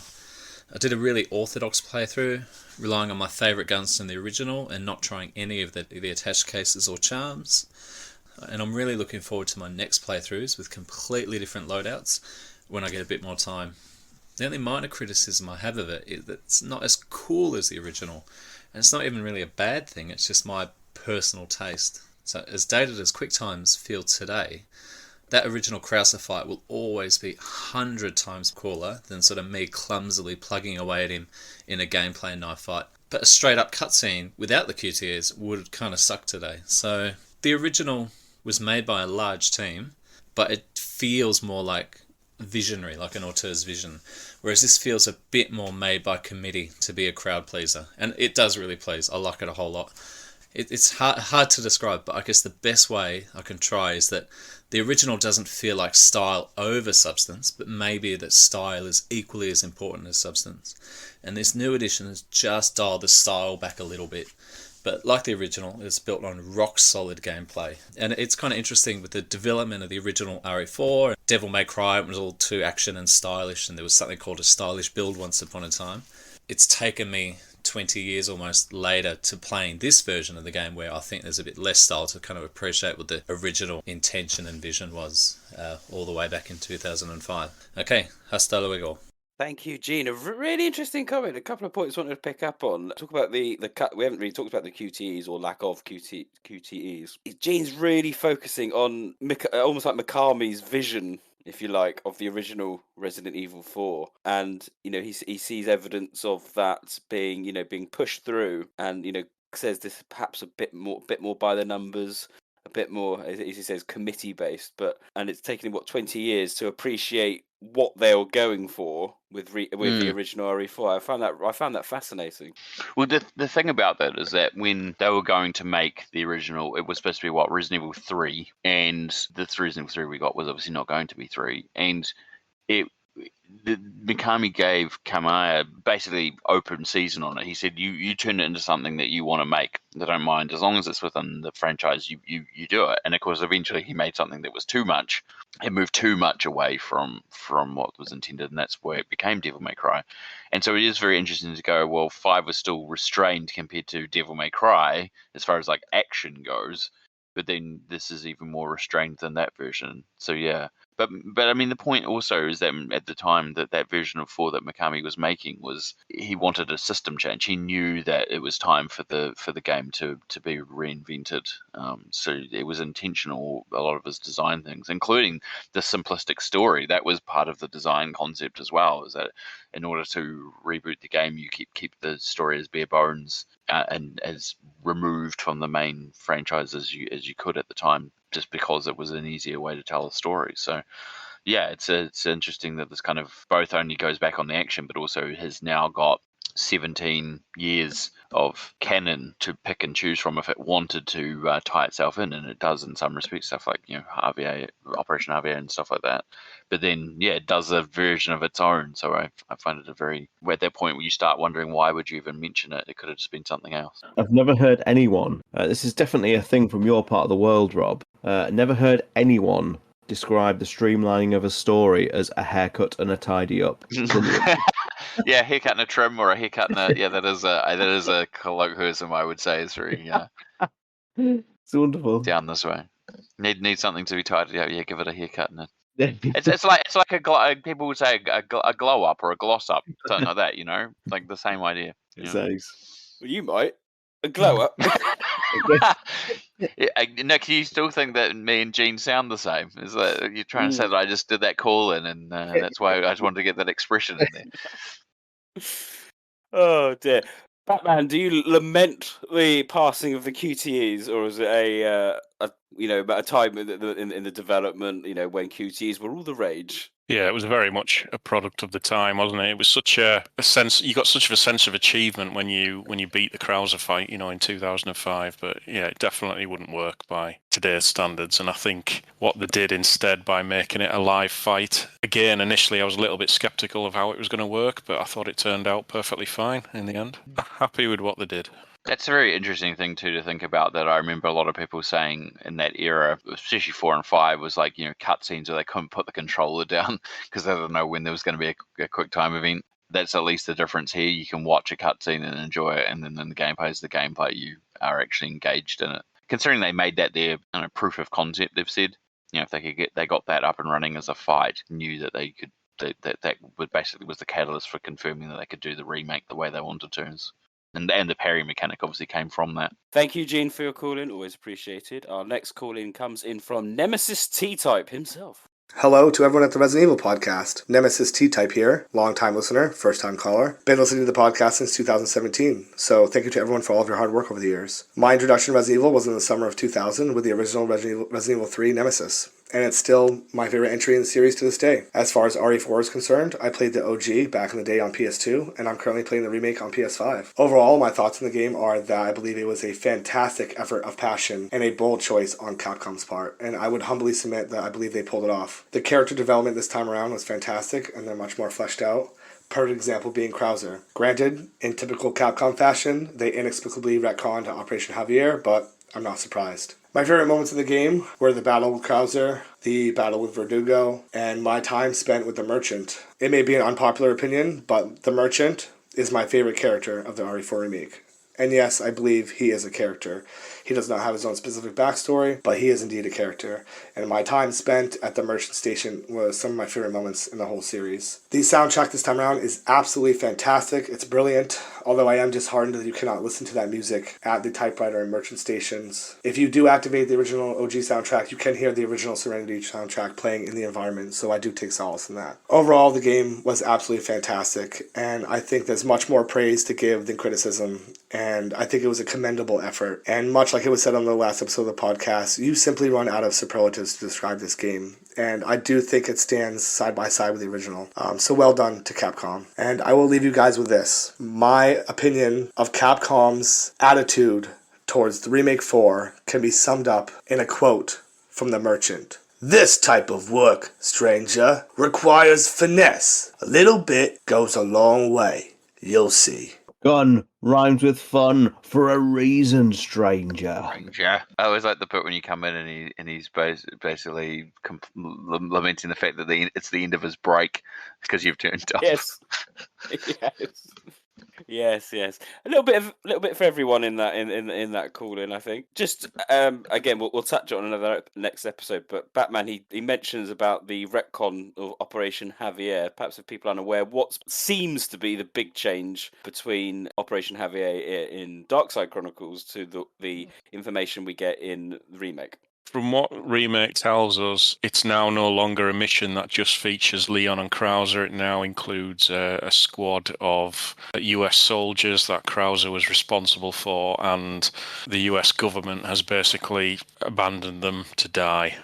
And that seems to be Krauser's major reason why he's pissed off and why he's defected from the US and gone to the Los Illuminados. It appears he is no longer affiliated with Albert Wesker. And because Darkside Chronicles went to the trouble of explaining his backstory so well, it just seems bizarre that Capcom have, decided to seemingly abandon it. And it seems to be a common theme that people have enjoyed what the remakes added to the lore overall, but I can't think of many people are happy with the change they've made to Krauser. There does seem to be a lot of general praise towards Krauser. A lot of the call-ins have mentioned he's got a lot more characterization, a lot more backstory, because he does come out of nowhere, really. And when you first played the original Resident Evil 4, you're supposed to kind of feel this rivalry, and you just don't feel it, do you? You don't know who he is. No, and he's perfectly fine in the remake. There's nothing particularly wrong with him. I think it's just odd because they basically developed the whole game essentially in large part to tell Krauser's story, and now they've just abandoned that story, and it doesn't really add anything. That's it's just very bizarre. I don't really see why they did it. It doesn't make the his character any better or worse. It's just odd, and they've done things like that in all three of these remakes, and I'd really like to sit down with the Capcom developers and just ask why, because it just makes no sense.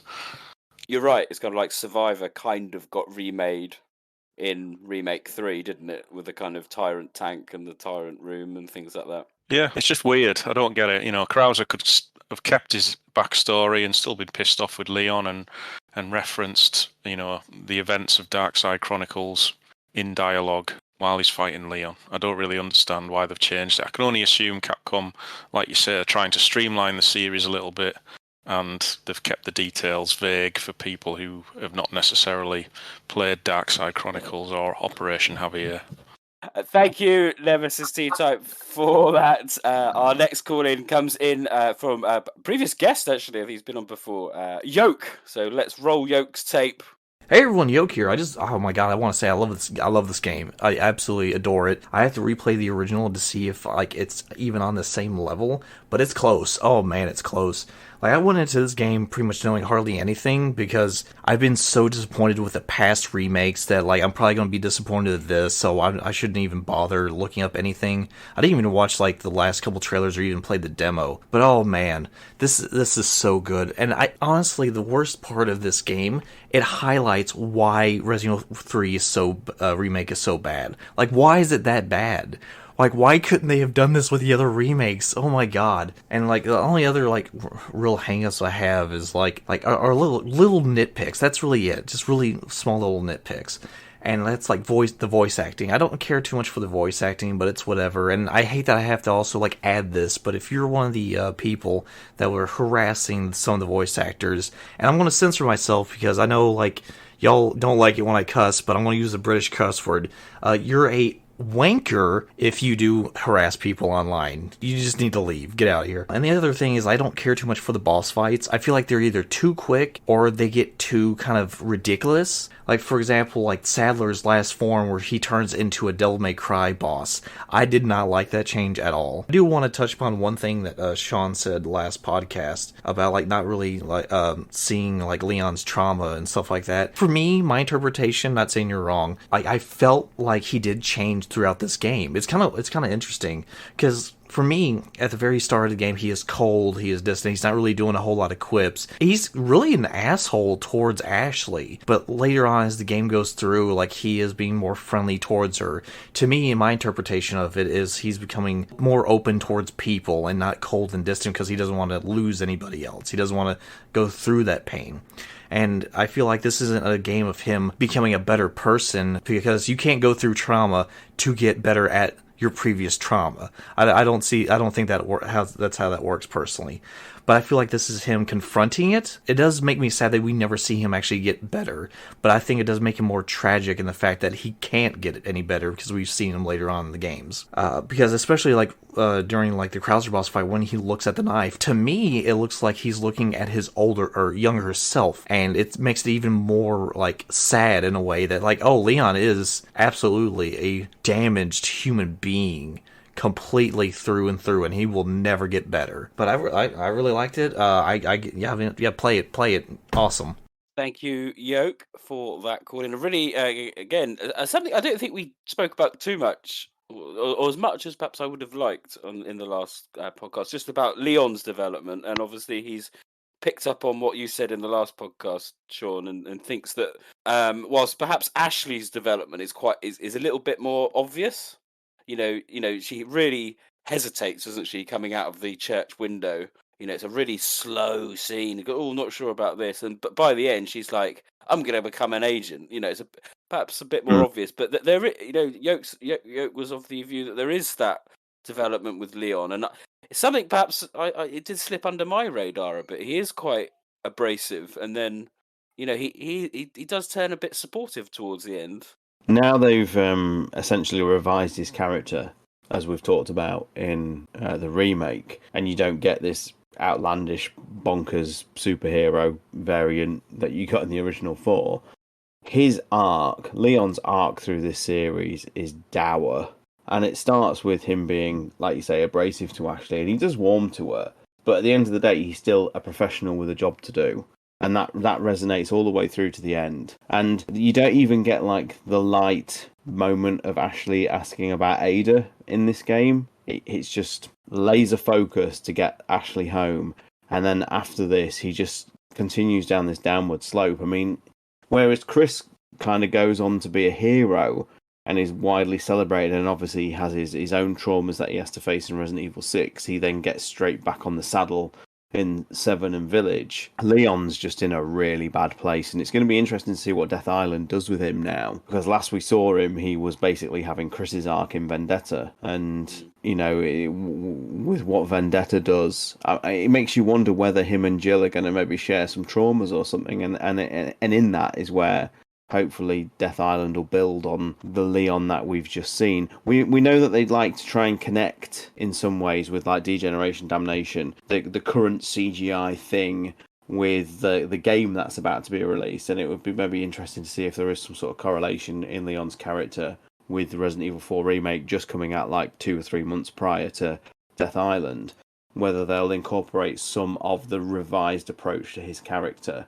that we've seen into his character in Death Island. I'm trying to think. I liked what they did with Leon. I think I said it wasn't quite as obvious as what Ashley went through during the experience. And Yoke was clearly quite excited about this game. He's quite excitable about progress and again, there's you know the general fun that one can experience in that. Which is great, and I think this has been a general theme throughout all our call-ins. Not one person has said, you know, it was boring. And at the end of the day, a video game's got to be fun, isn't it? If it's not a fun video game, it's just not worth playing. And that's the thing; they're just acing in spades. It's like even in Resident Evil 3 remake, for all the problems that we had, certainly myself, and Yoke seemingly as well, I would never turn back. I would never turn around and say it's an awful gameplay experience. You can still have plenty of fun with it. And this is what people, you know, it's not just me that said it. Quite a few people have echoed it on, you know, the call-ins. Like the Capcom at the moment, they are on the top of their game. They're just so effortless with how they just continually achieve this. You know, some developers in their lifetime would wish they could have a Resident Evil 2 remake, just one, in their entire back catalogue, and Capcom have had 2 in the last 4 years. And that's not to even incorporate any of their prior legacy. They're just ridiculous. I've been so proud that to say they've been my favourite developer for like 30 years now, because obviously a big Street Fighter fan. As soon as SF2 came on the scene, I was enamoured to them for the rest of my life. And then Resident Evil came along. To see this company continue to thrive in the way they do is just a joy. That's why I've always stuck with them through the dark times. Well, thank you, Yoke. As always, we're last call in now. The last call in. So thank you, everyone. So the last one comes in from Lee972. Hey guys, Lee972 here, long time listener, first time calling in. Just want to say I love the podcast and the work all you guys do is outstanding. And here are my thoughts on Resident Evil 4 Remake. RE4 Remake is nothing short of a masterpiece. I played the Xbox Series X version, and the visuals were stunning, the atmosphere was tense, and the combat was probably the best in the series. The game design was great, and the game flowed nicely. Not once did I feel bored or fed up. I played my first run on standard, and it wasn't a walk in the park. Some 20 hours my first run, and I missed a lot of hidden secrets. Mind you, 5 hours of that was spent in the shooting gallery, which was just incredible. The game is definitely more action-based than the older Resident Evil games, but it has a great survival horror element to it, and the action does slow down to allow for more on-the-edge-of-your-seat moments. Been a fan of the franchise for 26 years, but hands down, this is the best Resident Evil in the last 2 decades. Thanks for playing my call-in, and I'll see you around. Bye! Well, thank you, Lee. I saved this one to last just because of his kind of ending comments there. The best Resident Evil game in the last 20 years. Quite a stirring way to finish our call-in community special, but why not? It's a big call, big shout. Yeah, big but shout. It's not wrong. And I don't agree with it, but it's not wrong because that's the great thing of opinion, isn't it? No, and something that's absolutely has been highlighted through a number of the call-ins today is about how people love the game, don't necessarily like it as a Resident Evil game, appreciate its legacy, but perhaps Remake 4 is going to kind of have a similar sort of thing. It's not everyone's cup of tea. It's not quite that slow-paced survival horror type game, but it's certainly the pinnacle, I would suggest, of that kind of survival action game that they were obviously going for, which they pioneered back in the original. So Isn't it just fascinating how history repeats itself, though? How we had Resident Evil 7, and Resident Evil 7 was the game that, and I know there'll be so many people disagreeing with me, but it was the game that I think many of us acknowledge as taking the series back to what made the original a classic.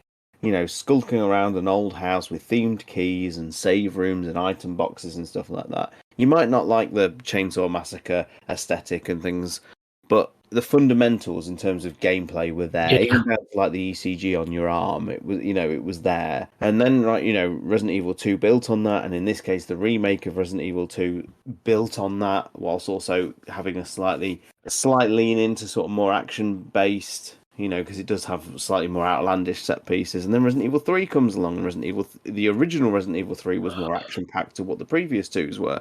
And then we're on to Resident Evil 4, and that, changed up everything again. And I just find it fascinating how we've kind of followed the same beats, the same trajectory. So now it just really does ask the question, where does the remake timeline go now? Because if we keep going into Resident Evil 5, we're just going to get more chaos, more action, and we're moving further away from that Resident Evil 7 template that so many of us were enamored with. Absolutely. And, do we really want to be back in the position we were in 2012 with Resident Evil 6 not being even closely resembling the core of the series, at least in my opinion? So it's interesting. As I said, interesting comments. And as always with these community call-ins, we have such a wide range of people listening with different opinions on all sorts. But I mean, it's quite clear that the consensus amongst our small little contingent is one of universal praise for this game. There's a lot of love here, isn't there, for what Capcom have done with this, a game that a lot of people were very hesitant, and I include myself in this, about this game doesn't need to be remade. And yet when we've got that product, you've got that disc in your console or however you're playing, you're going, yeah, it's all right, isn't it? It's all right. And a lot of people said that a smile on their faces, and absolutely, I think it improves the original in many ways, and I think that seems to be reflected in a lot of our call-ins today. So that's been encouraging. Well, in terms, let me just fire it at you, Nick, then, because obviously you're someone who has never really held the original in any type of pedestal. And forgive me if I'm wrong, but you're not as dedicated a gamer as such in all these silly third-person shooting games and whatnot as some of us are. So, do you prefer it to the original then? Would you say, if you had to crunch it, if you had to pick, like, if someone held a gun to your head and said you've got to pick one of these games and the other one is erased from existence, which would you choose? You're not enamored to the original, like maybe like the likes of me and Rob are, for example, for its legacy and whatnot. I think Remake 4 is a lot more fun, even though I struggled at times with it. I think I didn't get as bored with it, and although it took a while, as I said, it took me to the castle. I think I just got a lot more, as you said, enamored with the title and what was going on. For me, Remake 4 wasn't as well paced as perhaps I thought the reviewers thought it was, but that was again only coming from it from the survival horror point of view and not a general game. I don't play anything in the same in a similar genre, so things like Gears of War or things like that. So I could only compare it to other Resident Evil games, and then what I'm personally enjoying. So the same way I think when we did our Operation Raccoon City review, I could only compare. Well, I can't compare anything. So it's only whether I enjoyed what I'm playing at that particular point. It could be the best squad-based shooter of all time. It could be the worst, which I don't play Soccer or whatever. So I don't know. So I think with Remake 4, it's closer to something I personally enjoy because I can implement stealth elements. So I think, in answer to your question, I would probably pick Remake 4 over at least in terms of gameplay. although I am tempted to replay the original 4 after all these call-ins. Certainly the certainly the Wii edition. I might give that another bash if I can get, because that's always been considered to be the better version of Remake 4 with the aiming. But I'm also tempted because I've not played the original on GameCube since its release. I'm not sure how that will go. I'm really not sure how that will go. But I'm tempted to have another bash of the game. But there we go. That's praise. But as I said, these aren't my favorite type of games. I prefer the slower pace, and I think Remake 4 did enough. Well, had some elements I enjoyed. I still think Village is better overall in terms of my level, in terms of where I think it was. I said Village was right on the tip for me in terms of action versus survival horror, and Remake 4 was I'm falling down the cliff. But I'm clinging on. Yeah, I'm clinging on. It's when Chris's boulder knocks me down in Remake 5, in RE5. That's it. I'm down. I'm dead. And then 6, I'm just being buried under a sea of awfulness. So I'm clinging on the other side of the mountain with Remake 4. But at least I'm still holding on. No, that's a fascinating answer. I think you're probably one of the few, certainly with our little community, that would probably favour the remake over the OG. That's fascinating. Thank you. I would have preferred a 3.5 remake, but that's that's neither here nor there. Which there we go. version of 3.5? Oh. Yay. That does kind of finish it. I would like to thank everyone who has actually called in. As always with these podcasts, we're up to you guys, and thankfully the quality of the call-ins remain consistently high, and always bringing up lots of different points and things we haven't spoken about before. Gives us the opportunity just to touch on some areas we missed, or neglecting things we didn't even touch upon. So it's been really good, and just interesting that there's this universal praise for the game. It's nice to listen to, isn't it? Nice to listen to. So thank you to everyone who's called in. But that does finish part 2 of our Remake 4 coverage. We now turn our attention to Neptune's Biohazard quiz.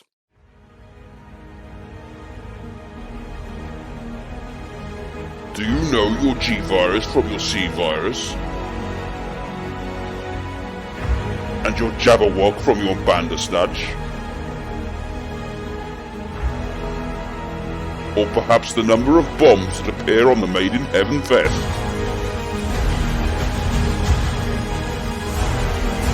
Jesus Christ. What kind of fucking question is that?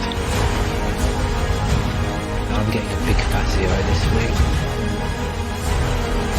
Yeah, I'm not going to get any of these. We've talked about the games straying too far from the origins. This Resident Evil quiz, we're now getting Spice Girls as the correct answer. I mean, it's time to quit. This is Neptune's Biohazard quiz. Batman.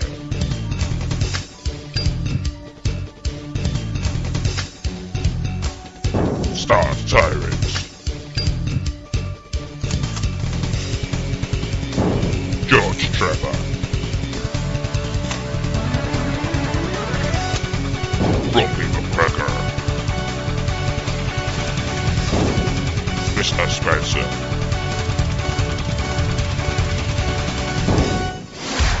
Neptune Biohazard quiz. So welcome back. Just a relatively quick quiz. It's not entirely Remake 4 themed this time, so be pleased to know. So that's Is there any questions about phone manufacturers this time? No. We're all good. We've got an eclectic mix. So if you can clear your desktops, you can open up Notepad. Here we go. Question number 1: Who is the chief of staff for the president in Infinite Darkness? Question number 2: Timeline question. Oh yes. The photograph of Lewis and his grandfather was taken in which year? We've spoken about Lewis's grandfather earlier on today. So what year was that photograph taken? Question number 3. Resident Evil 6 question. Oh, fuck. Oh, shit. That's the answer. Nick, is it Resident Evil 6? Question number 3. Which zombie variant can't spread the virus through bites? Fuck's sake. Is it a creature from Resident Evil 6? Which zombie variant? Yes, can't spread the virus through your body. Fuck's sake. Oh, it's getting late. It's getting late. Question at number 4. In Resident Evil 0, what is the entry code in the Notice to All Staff memo? I threw that in for George because he loves his 0. Question number 5. A question from Rigatoni Weston. Who serves as Salazar's right hand in Remake 4? There's a name. There's a couple of names I've got for this one. So they're the 5 questions. Let's see how well everyone has done. I think you should all get at least one. Who is the Chief of Staff for the President in Infinite Darkness? Batman. I believe it's Ryan. Ryan. TyranT. I had no idea. Pass. No idea. Rombie. Ryan. George Trevor. Oh, crikey. No idea. That's incorrect. It is Ryan. So points there to Batman and Rombie. Is Ryan a first name or a last name, or It's just Ryan. It's like Ray. It's Jack Ryan. It's Kiefer. No, it's Ryan Jack. There we go. So question number 2 was the photograph of Lewis and his grandfather was taken in which year? TyranT, did you know? No, I'll guess 1996. 1990. Rombie, did you know? I couldn't remember. I'm just guessing 1992. George Trevor, did you know? No, sorry, no. Any guess? You might as well have a guess. 1980, sorry. I don't know. 1980. Batman? 1981. Correct. It is 1981. Look how Batman just absorbs timeline questions. Look, the game's only been out a couple of weeks. He's taking notes. He just plugs himself into the game. Feed me lore. Feed me timeline dates. I love it. What can I say? Very good. Well done, John. Right, question number 3. Which zombie variant can't spread the virus through its bites? Rombie, did you know this one? Is it a C virus zombie? It could be. Batman, did you know this one? I think it is a C virus zombie. TyranT, did you know? I don't, and I've been racking my head for Have the you? last 5 minutes over it, and it's just some. I'm just gonna go for a total guess. Is it a C virus zombie? George Trevor, did you know? A C virus zombie then. C virus zombie is correct. Yes, well done, everyone. Well done. Points to all. How amazing how you all got that one. Brilliant, fantastic. Question number 4. In Resident Evil 0, what is the entry code that is in the Notice to All Staff memo? Oh, that's easy. It's the time on the clock. 8:15, 8:15. 815. Batman. Yep, I got 815. TyranT. I totally couldn't remember. So C virus zombie. Oh, thank you. Rombie, did you know? 815. 8:15. It is 8:15. So very good. Very good. And finally, question number 5 was from Rigatoni Weston. Who serves as Salazar's right hand in Remake 4? There's a couple of names there. TyranT. I honestly don't know. I know they are named in a few files, but they're not in my head. I apologise. Not in your head. Rombie, did you know? No, I remember the files. I cannot remember the name. I've drawn a blank. George Trevor? Oh no, I thought I had this right. I was on the wrong track because I thought he just refers to the Verdugo as his right hand. We read his file, don't we? That then becomes the first one, I think. But no, I was going to say Verdugo, but no. Batman, did you know? I can only remember his first name, which is Isidro, but his surname begins with U because that's what the U series of bioweapons is named after. But I honestly can't remember what it is. It's Isidro U something. Yes, it's correct. Yeah, so it's kind of like U3, kind of the way it's kind of or it's Pasanta. Pasanta is the housekeeper. She becomes the first Verdugo, and then the butler becomes the second one. That's right. Yeah, Pasanta or U3. I say U3. It's or U3, aka the housekeeper. So that's what we were looking for. And that's from the Chronicles of Pursuit 2 file. So there you go. If you want to check that out. Very good. So let's have a look at was going to give Batman. No, I'm not going to give you that. So you're close, John. What do you think? You decide. I decide. Well, yeah, clearly I got it right. Just give him half a point and be done with it, Nick. Fuck's sake. Yeah, you can have half. C-Virus zombie. That would be amazing if after the end of every quiz you just go, "Well, Rob, what score did you give yourself then?" I got 7 out of 5. That's fair enough then. This week's winner, everybody, is Rob. I was on because Rob he got half because of the U. Yeah, that's fair enough. That's fair enough. Right. It makes no difference because our winner at this podcast is, of course, Batman with 4.5 out of 5. So well done, John. A very good score. Thank you very much. There you go. Did you give yourself 4.5 out of 5? In second place, respectable 3 out of 5 is Rombie. Hey. Next is George somehow with 2 out of 5. It would have been 1 without your C-Virus and then shenanigans. Stars with just the 1 out of 5. Yes, thank you. Yes, very good. So congratulations, Batman. Join us next time when we'll have some more questions.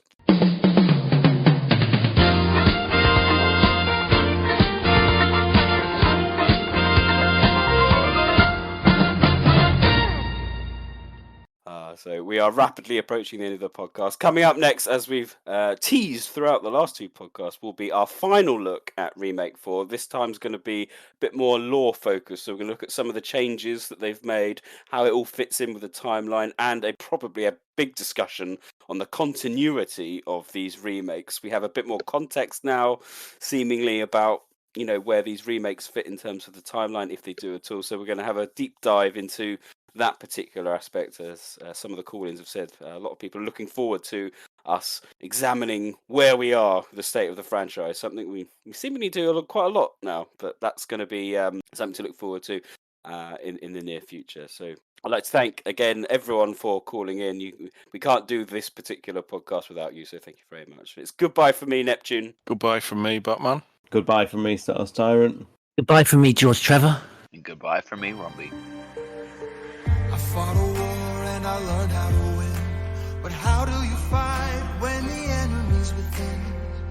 Find your pride, go deeper inside for the fire that will light your way.